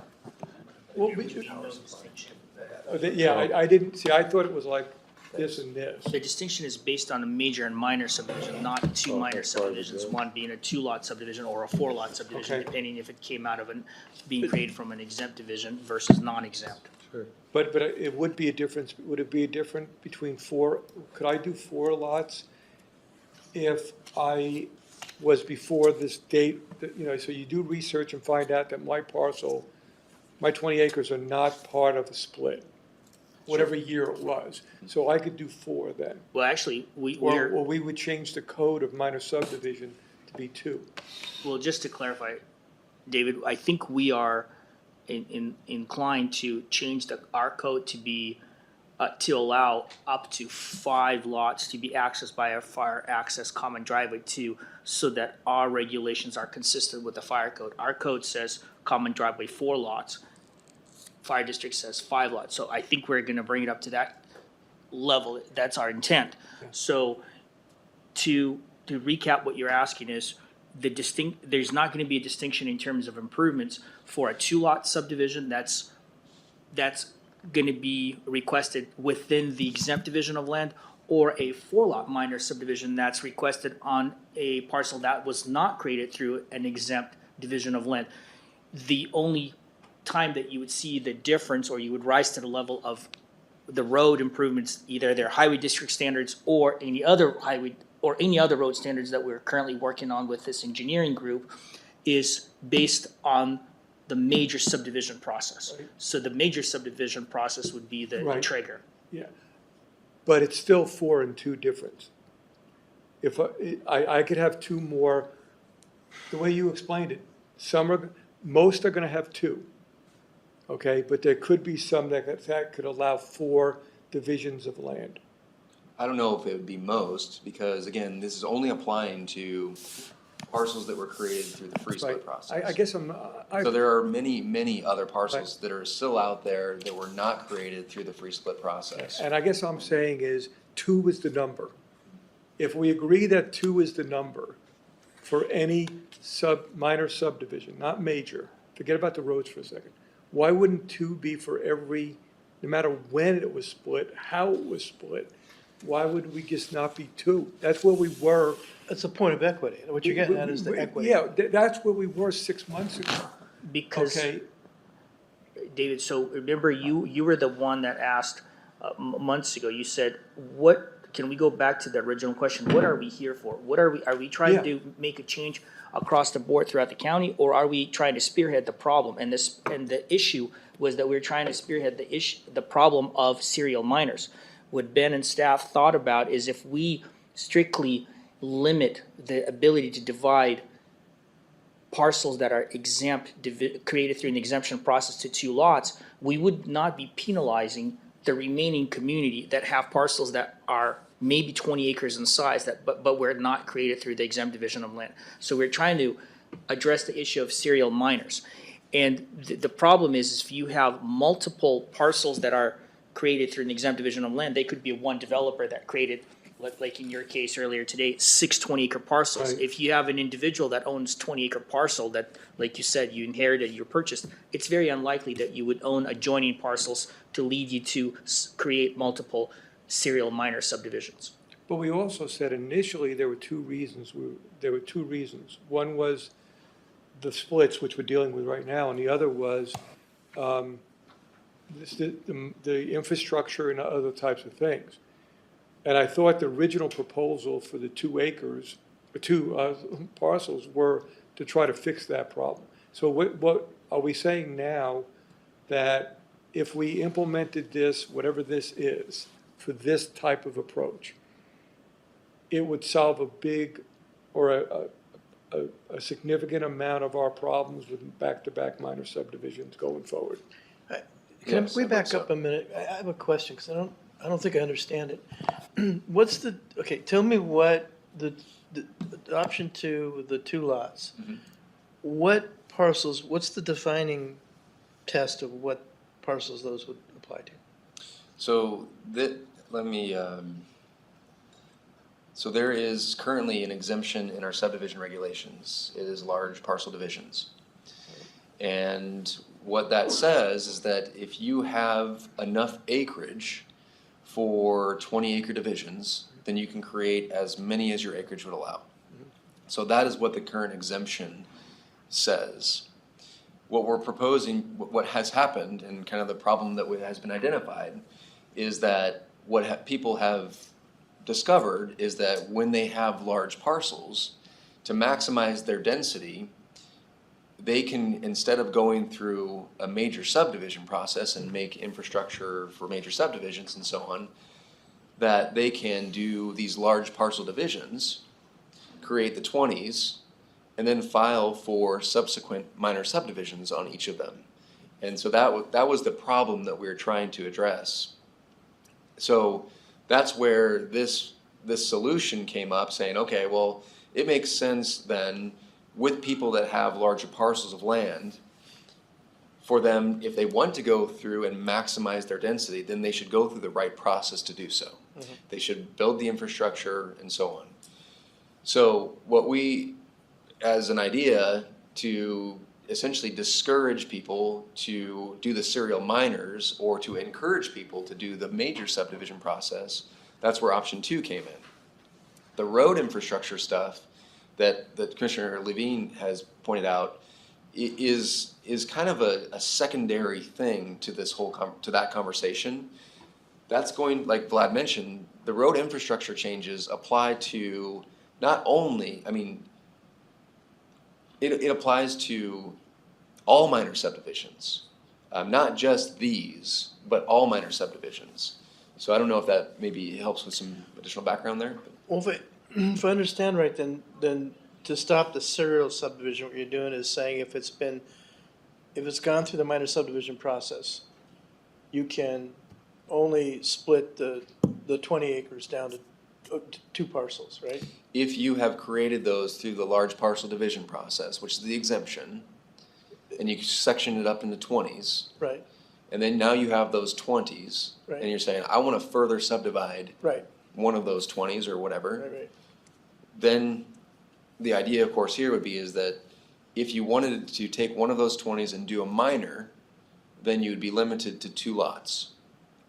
Got If you it. wanted to do anything more than 2 lots, it would be considered a major subdivision process. Guess where I got lost in the conversation was where you'd have the option to have 4. So split what up into 4. I believe what Commissioner Levine was referring to is that there are other parcels out there that were not created through this large parcel division process that may be, created through a last will and testament, and we were talking about that earlier, and it was Or created they as 15. predate the code. Well, and Predates the the code. point here was, those aren't the parcels we're trying to target. Not Yes. with this I exemption guess. I changes, think I get right? it. Yeah. Now, the road infrastructure changes that we were talking about, that would apply to those minor subdivision requests if they decided to subdivide those parcels.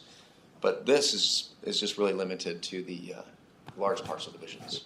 One more question, and I think you've answered it for me in the past, but I just want everybody to either, for me to understand it, and then for other people to maybe hear it, is, okay, I do this, now I have my 20s, I have a 20, but that's split this way, under this rule. I take a family exemption. I could divide it into 4 or 5s, depending on what the zone is, or I could do X, I don't know what the minimum is, 2 acres a minimum in, so I could do 5, whatever, or whatever the number is. I could do 10 twos as a family exemption. No, the family exemption had a minimum lot size of 5 acres. Okay, And 4. okay, so I could do Maximum of 4, so 4. I could do 4. So what you're maybe potentially getting at, though, is that, let's say that I own one of these 20s, and then I wanted to do a minor subdivision of one of those, so that you got 2 lots out of that. And you can do it at 2 10s, you could do it at a 2 and an 18, depending on the zone. And then from one of those parcels, could I do a subsequent family division? That may be part of your question? Well, let's just let's make it 4 5s. So I take 80 acres, I make them into 4 20s, after this passes. Okay, so now, if I wanted to take one of those 20s, I'm limited to 2. Through the minor subdivision Right, process? right. I could do a major at 4, Yeah. okay. However, I don't want to go and do a minor subdivision. I want to give 4 parcels of land to my children, which is a family exemption. That would allow me to do 4. Yes. Okay. And the infrastructure requirements that we would have in the minor subdivision Would not be required. would not be required. So that is something to consider if you're considering the family division exemption, of how exemptions work Yeah. together on a property. See, and again, I know I'm beating a dead horse here, is it's almost like if I was doing this at a public hearing, I would need to know the family exemption. If the county commissioners pass a family exemption, whatever it says, and they believe it's valid, and that's good, if they do, I support what they want to do. I'd have a hard time with this, just me personally, because you're making it more restrictive. You're changing the dynamics even more to incentivize the other people, not the people who are doing it for the intended purpose of family exemption. You're making the value of the property differential exponential, because you're giving more lots with no road standards. Well, I'm not understanding how the decision on the family exemption, Oh, I'm just saying for me personally, Ben, Yeah. is, John and I talk about this a lot, about having the minimum number of regulations to give us the best answer to solving a problem. We don't want to over-regulate, we want to have the right amount. But we also don't want to incentivize people to use the loopholes in the code. So my concern is, we're talking about significant changes to roads, I think significant, maybe you don't, I don't know roads that well, but road standards for going forward, which I support 100%, because it's consistent with the comprehensive plan and having the right infrastructure. But the family exemption doesn't have the same requirements of roads. That's why they want to do, one of the reasons they want to do it is it's just less expensive. So if we make it even more expensive to do a minor by limiting the number of lots to 2, or requiring more roads, people may go to the family exemption with unintended, reasons not intended to be granted. So by knowing that question, by knowing this in advance, that this was approved, it may make me, if I was in a public hearing, it may make me think about this more. And maybe it's the wrong approach. I'm just thinking about the fact that we're making it more costly. Maybe I can summarize or what I'm hearing.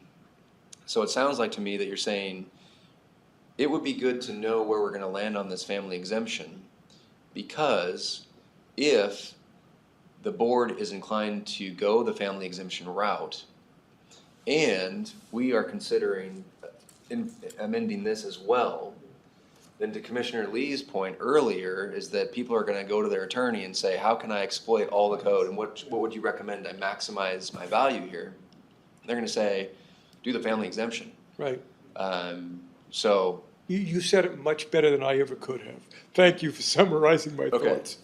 Ben, but really quickly, just to, so that I understand, I think what Commissioner Levine is saying is, what's the benefit or where's the leverage of having the subdivision modification to 2 lots when you can exercise the family division?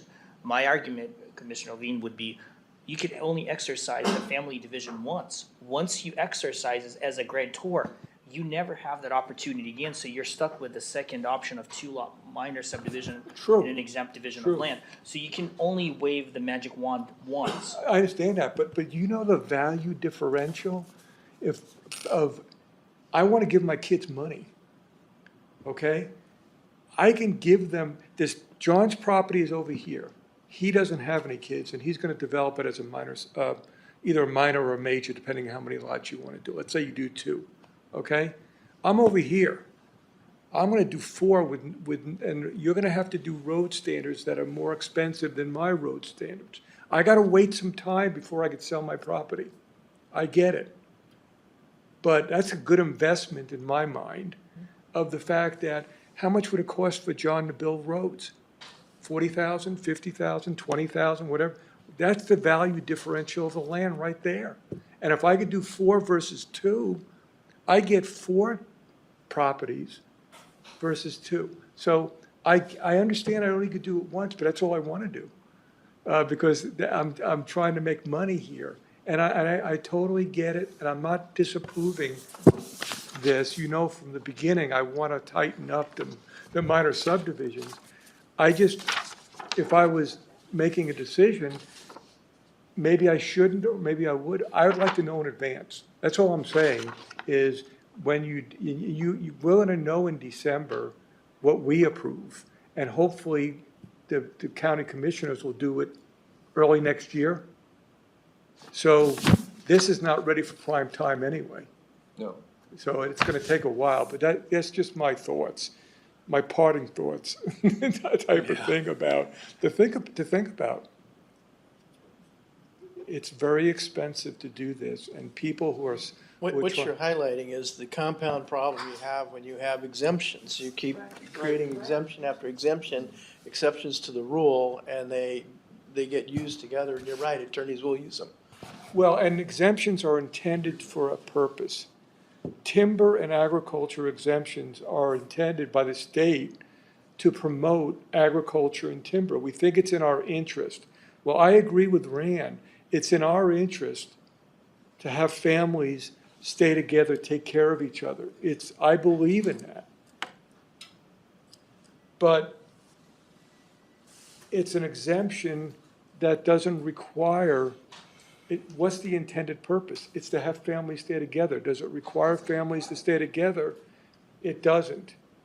And if that happens, then Lee, as a lawyer, will be telling people how to use this code, not the people for the intended purpose on that. So maybe I'm just worrying too much about this, but I think knowing this in advance would be maybe lightening for people.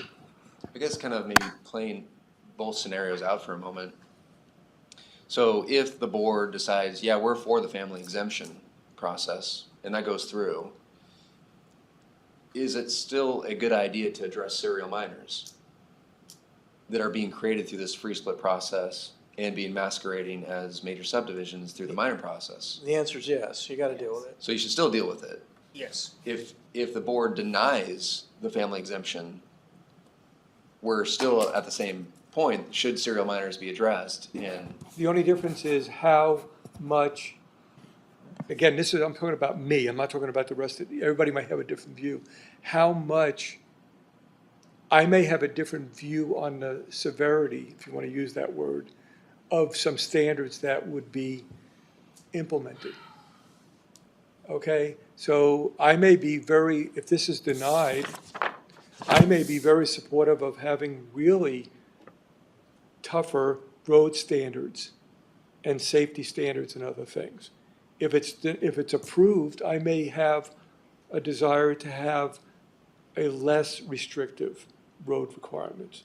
We were talking about it, 25 homes on or 31 homes, and so that's my only point is, I'm looking at this and saying, I want to do something with this, but I sure would like to know if it's going to impact everybody the same way, or just people without willing to go to the family exemption. I want to approve, I'd approve the family exemption if I could figure out a way of making it for its intended purpose. Well, I think what I heard you say was that one of your concerns is through the, so I got one going here. Through the minor subdivision serial development thing, if we drive the cost of that up so high, then the nefarious ones among us are gonna search for this loophole because the difference in cost is so great. Right. And so you're looking to minimize the difference in cost. And that's what you just said, I think, is that if this goes through, then we want to minimize the difference of the cost of that so that the incentive is not so great to look for the loopholes. I think that's what I understood. Yeah, and again, John, I've talked a lot about trying to figure out the right balance between, you Right. probably would do much less codes than I would do.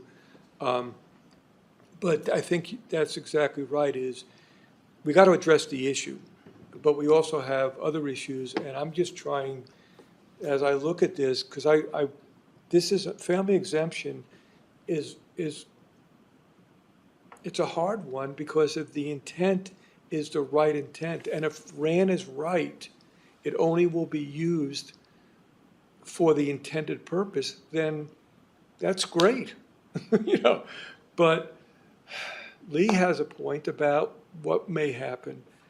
And again, I don't know how everybody else feels. I just think that the only point I was trying to make is knowing what this does may provide insight on how you do with other things. And I'll leave it as that. So I've got another question then, or a point. Your example was talking about your 100 acres that you divide into 20s.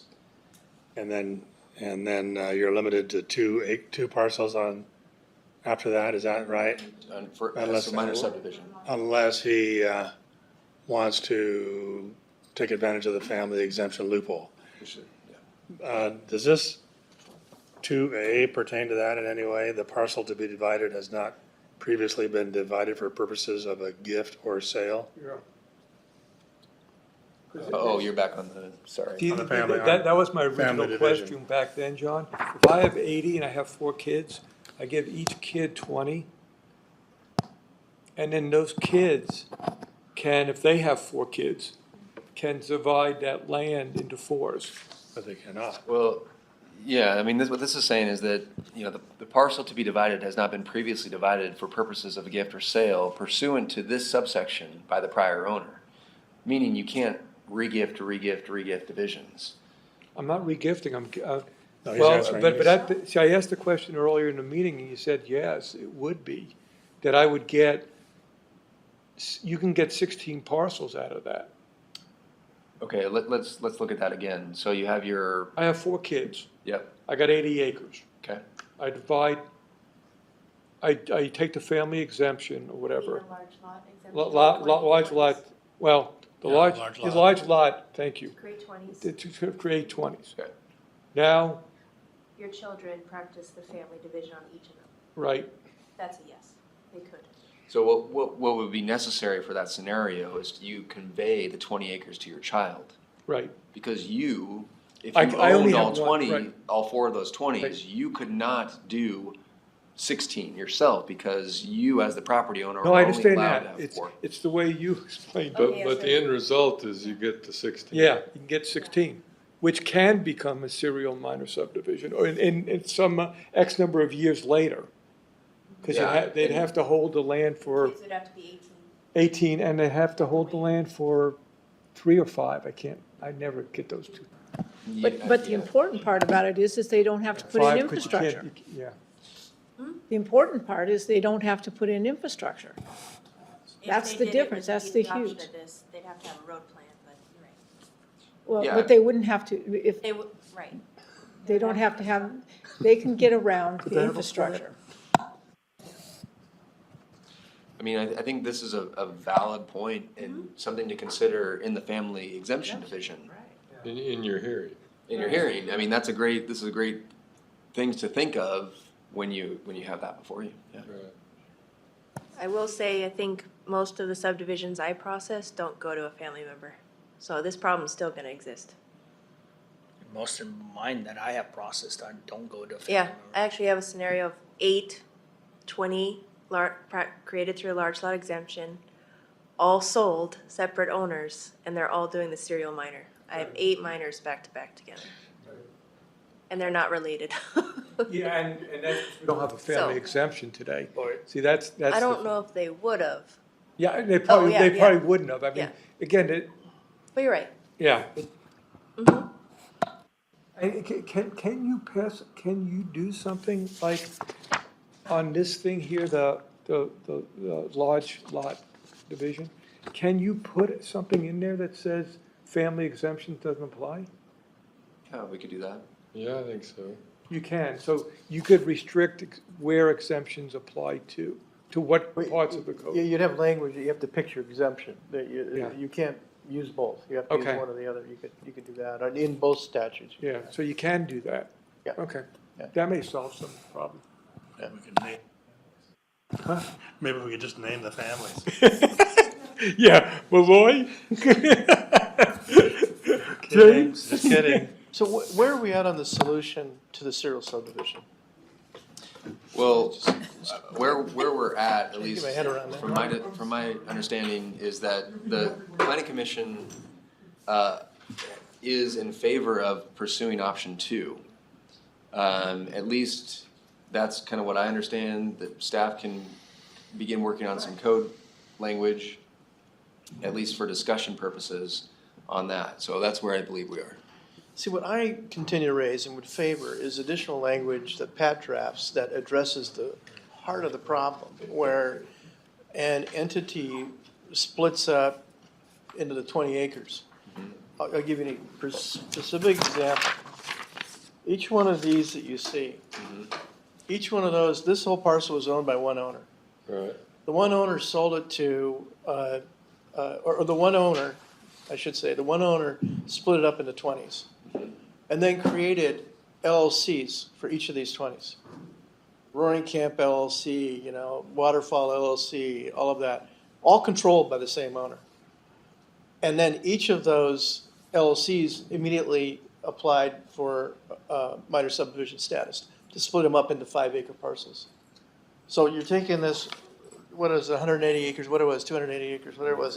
Yeah. That whole parcel there, that was there 1 year, and within 2 years, their goal, and they would have achieved it had all of this not occurred, these each would have been split up into 5-acre parcels. And that occurred in the reservation, and that lit up. The only thing that stopped it from going forward was the tribe. Right, right. And that's the problem, because you have one entity that controls all the property, creates, because it's so easy to create an LLC, I can do it in 5 minutes for you. LLC in Idaho, and you're legally a separate entity under Idaho law. Under federal law, you're not. It's a pass-through entity. And for federal law, LLC pass-through, they consider the owner, they disregard the LLC. But Idaho doesn't. So you can create all these minor subdivisions, apply over here, have them split up into 5-acre parcels. And that's not right, because that's how they're avoiding all the infrastructure issue and everything. And so that's why I really continue to, and I sound like a parrot here, but continue to ask that Pat come up with some language to address that very issue, that maybe deal with them as pass-through entities, that if they're controlled by one entity, I would favor this plus additional language targeting that. So just make sure that I'm understanding you. You're talking about the serial minor issue, not the family exemption issue. Yeah, I'm talking about serial minors. Okay. Totally serial minors. Yeah. Well, I don't think that the shell corporations, whatever these properties are changed or granted to, is gonna have any impact. Because, Why? Yeah, 'cause- because what we're doing is we're looking at the original parent parcel, right, Yeah, ownership. and all of the parcels that were created in that parcel right. are encumbered by this standard. Yeah. It doesn't matter who owns them. It No, could've- but they're not mutually exclusive. I'm saying you could have this language, which I think may be very good. But in addition, you could have deterrent language to prevent an entity from coming in, creating all these shell corporations, and then applying for minor subdivisions on each of those. It wouldn't actually matter. We only care about how that parcel was created. We don't really look at We don't look ownership. Ownership, yeah. We just say, well, this was created maybe even 10 years ago. It could have been passed down to different owners. We say it was created through an exempt division of land. It I'm doesn't saying matter you who should- owned it. Yeah. You're limited to 2. I understand that. Oh, okay. And I think that's great to Okay. limit to 2 if that's what you're gonna do. But I think you should care about the real problem. Because the real problem is an entity coming in, Development Corp. ABC coming in and buying a big parcel, or an owner of a big parcel, creating all these shell corporations, and then using those to be separate legal entities to apply for minor subdivisions. where- Again, it There's- doesn't matter. It's the same impact as Same- having same different issue. owners. or the No, same- I understand with if you apply the 2 rule, Uh-huh. I understand that, but I think what you're not saying, what I'm saying is, if you, in addition to that, add deterrent language that essentially says you can't do that, you can't create shell corporations, and then apply with those shell corporations. You can't simply apply for a minor subdivision with a shell corporation. I don't know if that's really a zoning. That would address the real problem here. Well, it's planning and zoning, but that would address the real problem here in real life that's really happening. Okay. Well, I see. So what you're, Okay. maybe just, I could Yeah, say this that- a little maybe bit some- different way. So what you're saying as, well, maybe this isn't what you're saying, but as another option is that because the serial minor issue exists, we don't want somebody to come up with a way to sell it to different people, same person really, but different entities, and then therefore say, well, because they're different people, it's not serial minor anymore. So they don't even sell it. They just create, the way you do it, I could do it for you. The way you do it is you create a bunch of LLCs, and then I just do a Different title ownership. document for it. I just transfer the property into the new LLC. And by the way, it's not subject to any federal tax implication or anything, because LLCs are passed through corporations for federal tax purposes. So it doesn't affect any of that. And that's exactly what you do. I mean, I've done it myself, where you create a LLC. You want 20 acres to go in the LLC. I draft that up for you in 10 minutes. I walk down and I record it, and boom, it's in the LLC. And that's how the system's being abused, to create all these LLCs and just transfer 20 acres into each one of these LLCs, and then turn around and apply for minor subdivisions. Sure. And I'm not saying you shouldn't do away with your solution. I think that's going the right direction. I'm saying in addition to that, and Pat could draft it, is language that would deter what is really going on here.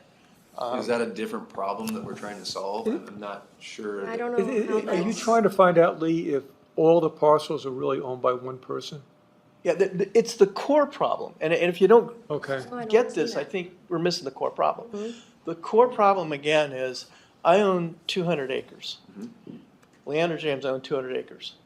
I split it up into 20s, all the 20s I can. And you're gonna do that through the exempt division process of 20. Yeah, whatever process I go through, I split it into 20s. And so before you continue, just as part of that process and what was proposed here, what you would do is you would say, you come to the county, you'd say, I've got a 200 acre parcel, I wanna split this into 10 20s. And I'm gonna have a road master plan, I'm gonna have a maintenance agreement for that road master plan and all that kind of stuff. And then a stipulation is gonna be placed on all 10 of those 20s Okay, that says subsequent minor subdivisions of those 10 20 acre parcels is limited to 2 lots I understand that. or major subdivision. I understand that. It doesn't matter who owns them, Doesn't. but all 10 of those 20s have that. So just the parcel itself, who cares who owns them? No. Okay. I'm saying you should care, and Oh, here's why. Okay, okay. Because, let's go with that. Now you've got these 20-acre parcels. Now I create a shell corporation for each parcel. Okay. And I can apply as a separate entity for each parcel for a minor subdivision split, and I get two. Yes. Under your scenario, I get two You're for right, each. correct. Yes. What I'm saying is there should be deterrent language that says I can't apply for a minor subdivision if really it's the same entity for applying Right. for all of them. Because that's how you're amalgamating Right. these minor subdivisions under an entity that controls them to circumvent major subdivision standards. I see what you're Right. saying. Yeah. So I think what the intent here is by eliminating it to 2 is it's going to, I believe, deter people from doing that, serial miners, because they're not gonna be maximizing the density that they could through the major subdivision process. I hear you. I totally am with you. I've been thinking Okay. about this for a long time. I Okay. totally get that. And I totally get that economically it may not be viable for the developer who's trying to skirt the major subdivision law with this two exemption, or Yeah. two thing. Okay. Two rule, I'll call it the two rule. I get that totally, that it may economically not be viable for them at that point, so you're deterring them. What I'm saying is I think you need an added deterrent, which is the added deterrent that if you control all of these entities, Okay. that you can't even apply. So you end up with not two on each, you can apply for one maybe, but you can't go and keep applying, so you can't get, if you have 20-acre parcels, you can't turn them into 44, 10-acre parcels on each. Yeah. You can apply for I one. get it, yeah. Because that's the real problem. Because once it becomes economically viable to split it into 210s, then they're gonna split all of them into 210s. And you're gonna end up with these all being split into 210s. Let me add, Lee, I'm gonna add. so it's oh. really a question of, if I was doing this myself and I owned all your property and I wanted to develop it, I would have to do a major subdivision. No, you don't. That's the No, whole no, no, problem I'm now. talking, forget about that. Today, if you wanted to take your how many acres you had and develop the whole thing, it would be a major subdivision. No, this is my whole point. My whole point is, this is all split up, and it's each parcel's owned by a separate entity. No, I know, but I'm just going to a higher level. Today, you own it, okay? All of it. It's not individual. I'm just saying you own all of the land. If you wanted to develop all of that on that page, you'd have to do a major subdivision yourself. Okay, I'm not following. I own what, 200 acres? Yeah, or whatever that is, you own it all. Okay, so what I do is, I know I what you gotta transfer do. I'm just- ownership into these shell corporations. No, I understand that. I'm just trying to get to the beginning. The beginning is, you'd have to do a major subdivision. However, your alternative to that is to create entities that appear to not be all you, but really are all you.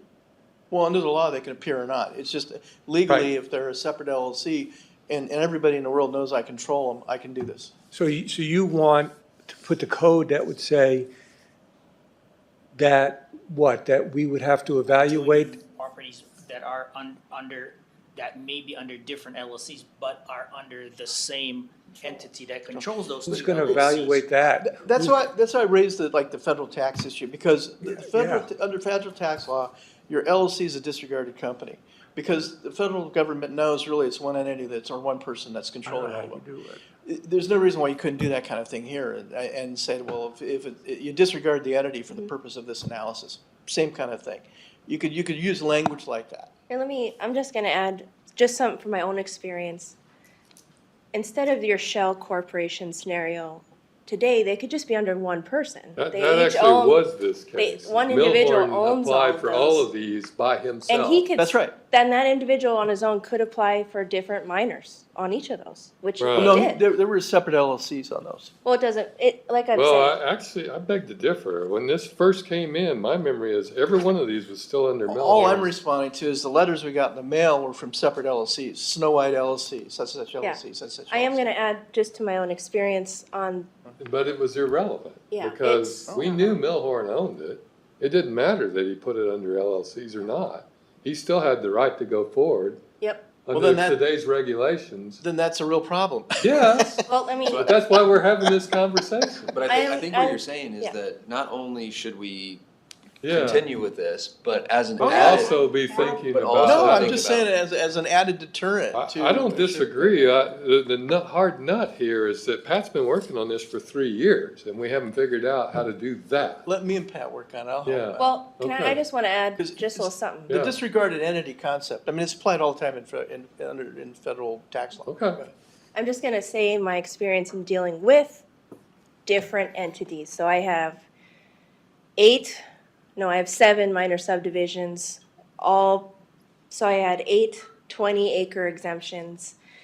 And then they were all sold to different people. They're not owned by the same individual. Yep. I cannot tell you the headache in having to deal with, I think, approximately 20 different property owners Well, and that's why you need in trying this. to agree to build a road. Right, and that's A why road. you I would need actually your- much rather deal with one person. Right, but that's why you need your two rule, right? You know, to Yeah, in that scenario. But I'd to- still rather deal with the one person, to be honest with you. No, I understand, but that doesn't, And I don't see how that's it not is an a issue deterrent. here. I mean, that you have to Okay. deal, it's a pain in the neck, I get that. I just don't know how it's a deterrent. I'm just telling you, what we're really talking about. How would it deter what- someone from going through this? What we're trying to do is prevent people using the minor subdivision, serial minor subdivisions to circumvent major subdivisions. Right. We're not trying to Right. stop them from developing. We just want them to make sure they do it right with the Yeah. proper rules.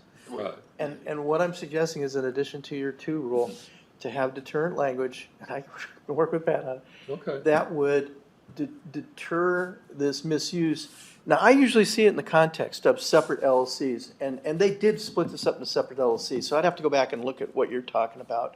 That one individual property owner can split it into 20s, and that individual But whether property. he did LLCs or not, It we doesn't- still had the same issues. Okay, well, that's even worse, but I know normally what they do is they split them into separate LLCs. Yeah. So what you're suggesting, again, just to maybe hopefully put a bow in this whole thing, is that we understand, County, what you're saying about this option to deter people. However, I'm proposing that you provide additional language to further deter people Agreed. to do multiple 2-lot minor subdivisions when they have large parcels of land. Totally To agree. encourage them to do major subdivisions. Totally. So, okay. And Lee's gonna draft language that Pat can consider. How's that? I think that's what he's offering, but so it's a certain amount of redundancy, right? On the one hand, you're saying these are the only things you can do. And what you want to do is say, and you can't do these, and they're kind of the same thing. Well, no, appreciate the effect. It's kind of math. If you look at it, if you only have, you can split it up into 2, then you're gonna get 10-acre parcels, 2 10-acre parcels on each of these. Right. If you add deterrent language to address the core issue that I'm talking about, then they're only gonna be able to apply for one minor subdivision. There's gonna be a limit to what they can apply for. So some of these parcels will not be able to be split into 2.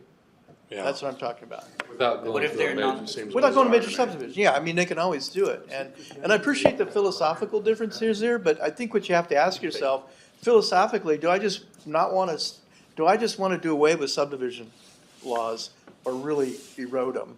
And if we do, then we should just do it honestly.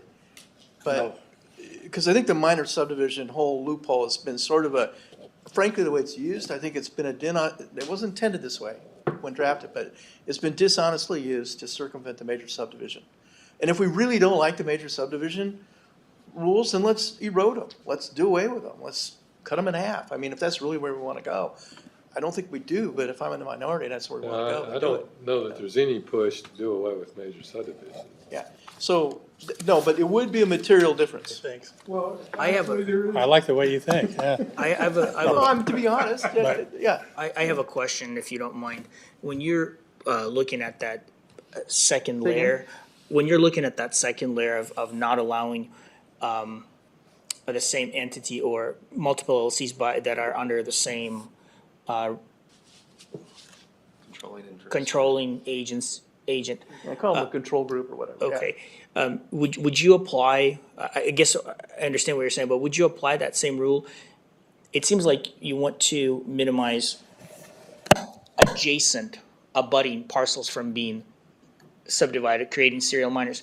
But what if you have a large enough tract like that one where you're doing simultaneous minor subdivisions that are not adjacent? They're across the, like you have a 200-acre parcel, you do a One in minor one here corner, the other and one in the other. another corner. How would you prevent non-contiguous parcels from being split simultaneously? Well, I think you can start, I mean, just off the top of my head, I have to think about it, but this was originally one parcel. Yep. Okay, so if what you're suggesting one entity comes in and does some parcels over here, some parcels over, they buy up, okay? Well, I think you can start by dealing with the initial parcel, and that you could limit the ability of people to create serial minor subdivisions in that parcel, whether it's one entity, two entities, or three entities. The issue is they control multiple, they're really creating a major subdivision by amalgamating minors. So the adjacency is really not an issue, it's just not being able to subdivide at all one entity in different areas of the parent parcel. I'm not following you. What, So if you have a large parcel of land, we were concerned about serial minors being adjacent to each other. What you're saying is you have a mechanism to prevent doing non-adjacent or separate divisions of land simultaneously if they're under the same entity. yeah, I think you have, I mean, Pat would have to think about that. What would constitute a serial, minor subdivision? That's what you're trying to address, is serial minor subdivisions. And so you're spreading them out now enough that they may not be serial. It may be just someone who's, developing these various parcels, and it may be fine. That's not the reality. The reality is what you're seeing on these pages, these, and you tell me if I'm wrong. The reality is you That's get what's in there. an owner, I don't know, that second one, that one there. I'm not familiar with that one, but, I suspect there was an owner There was. who then decided to split it up in all these little all these 20-acre parcels, and then applied for serial minor subdivisions. Again, that's the problem that you really in the real world have. And that individual that you're showing the picture, he's a real estate agent. He told me in the meeting. What's if the individual that subdivided that parcel of land, Hoodoo Valley, he's a real estate agent in our county. He told me in a pre-application meeting with his engineer that if the county were to limit the development based on same ownership of two adjoining parcels, that he would go in and convey parcels that he owns through the large lot exemption to his cat, to his dog, to his hamster, to his Same problem. fish. It's the same problem that you need to target. That's the sham. That's a sham corporation problem. That's a sham. That's exactly the problem that I'm telling you. You need a language to address, because people who are intent on circumventing the law are going to look for ways to technically be able to do that unless you have deterrent language in there.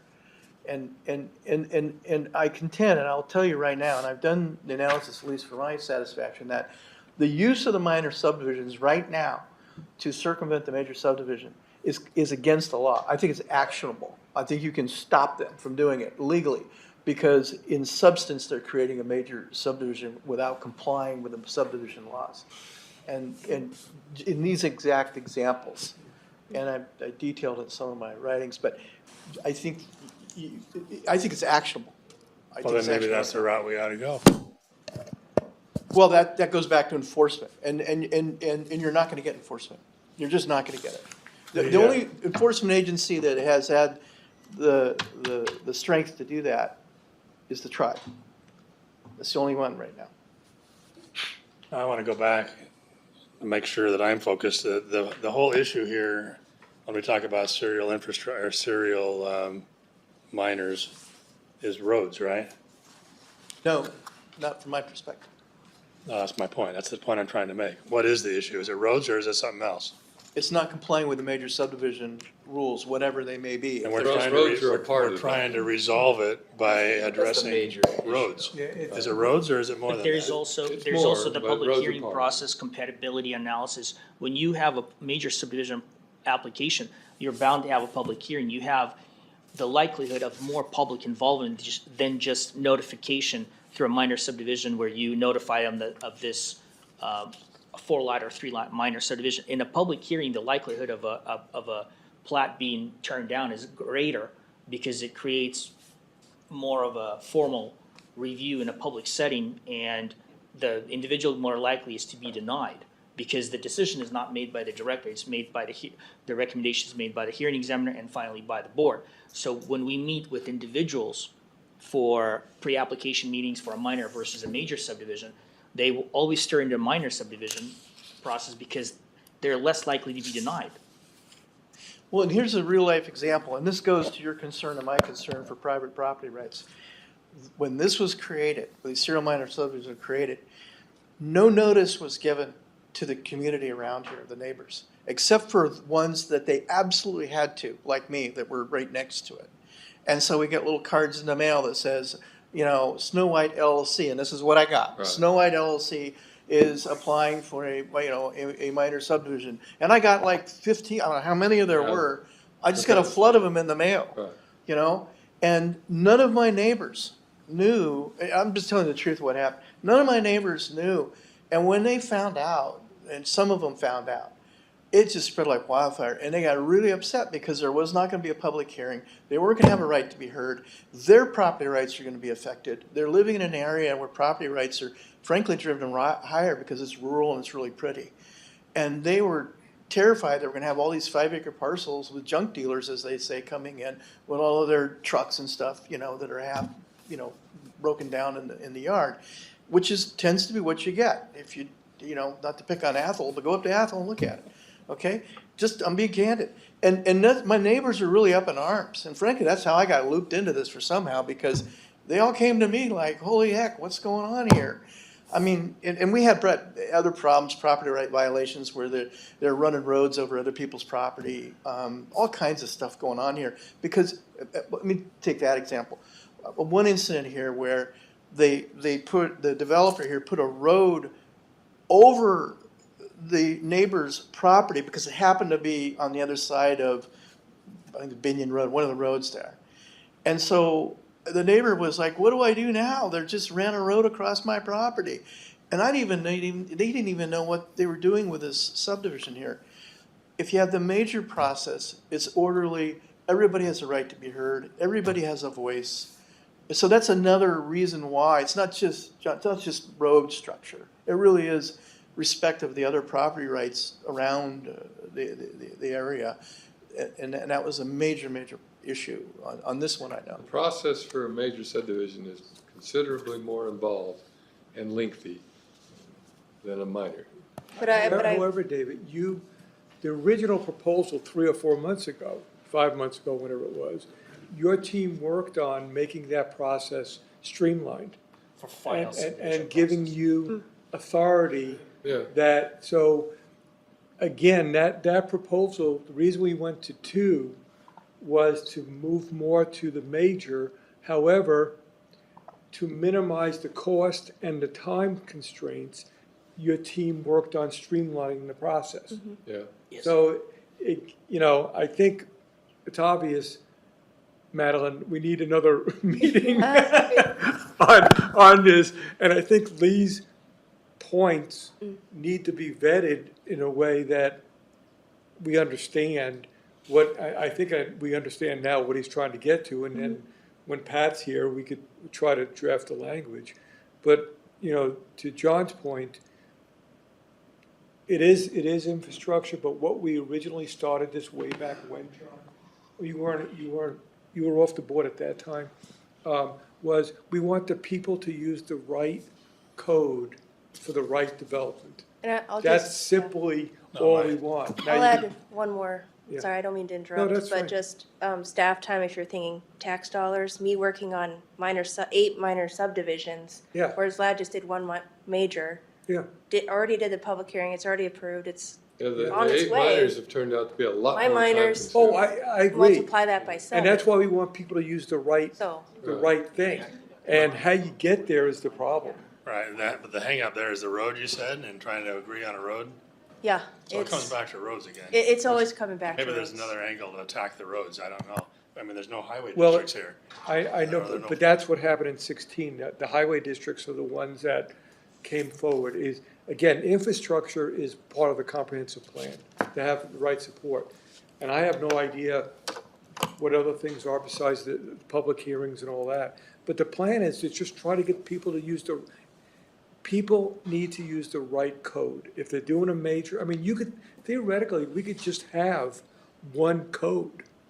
We could have subdivisions. We don't have to have major, minor. Yeah, we could just have majors and not have Yeah, oh, is that what minors. it is? Okay, whatever it is, you can just have one, and then you could probably have different approval processes based on the evaluation of, how many steps you have to do on the approval process, based on what it is. If it's, by John in the middle of nowhere and it's 2 parcels, it may be a very quick thing.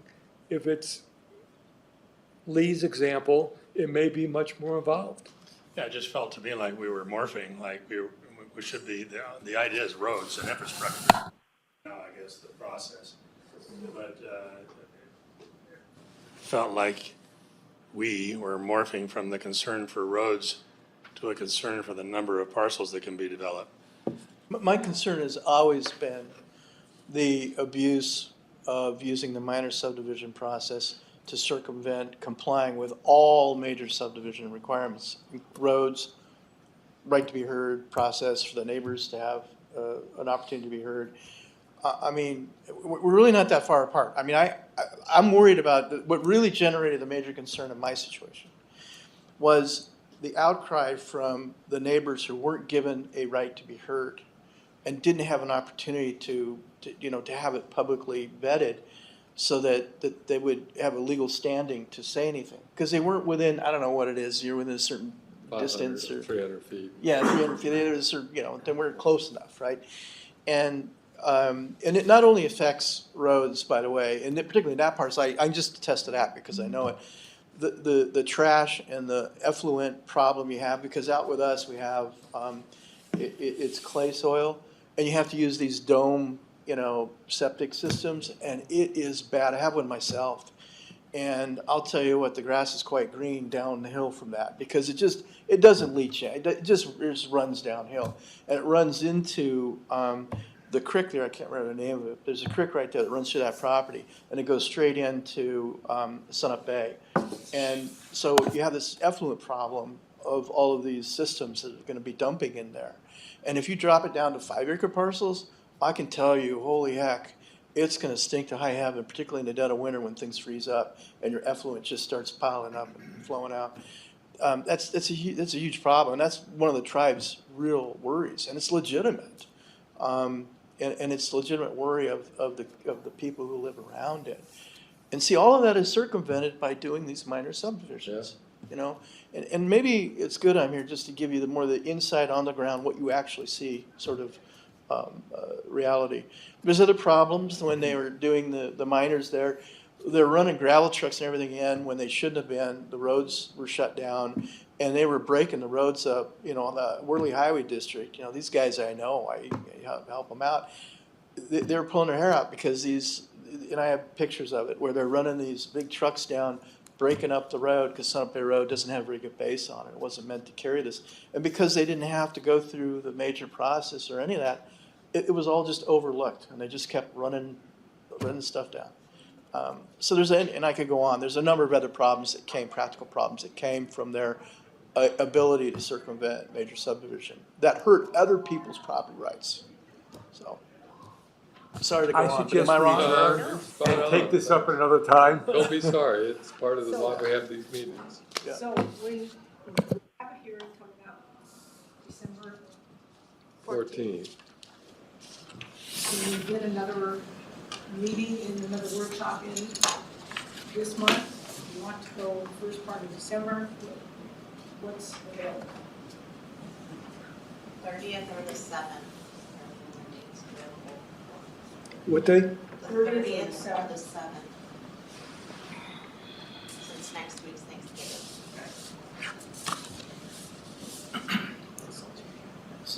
We could meet Thanksgiving morning, couldn't we?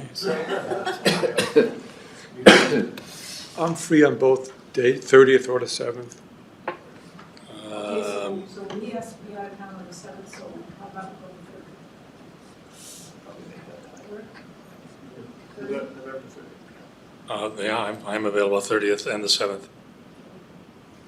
Let's go for the 30th. We don't, okay, 30th, okay. And we will adjourn that, or the 7th. 407. God.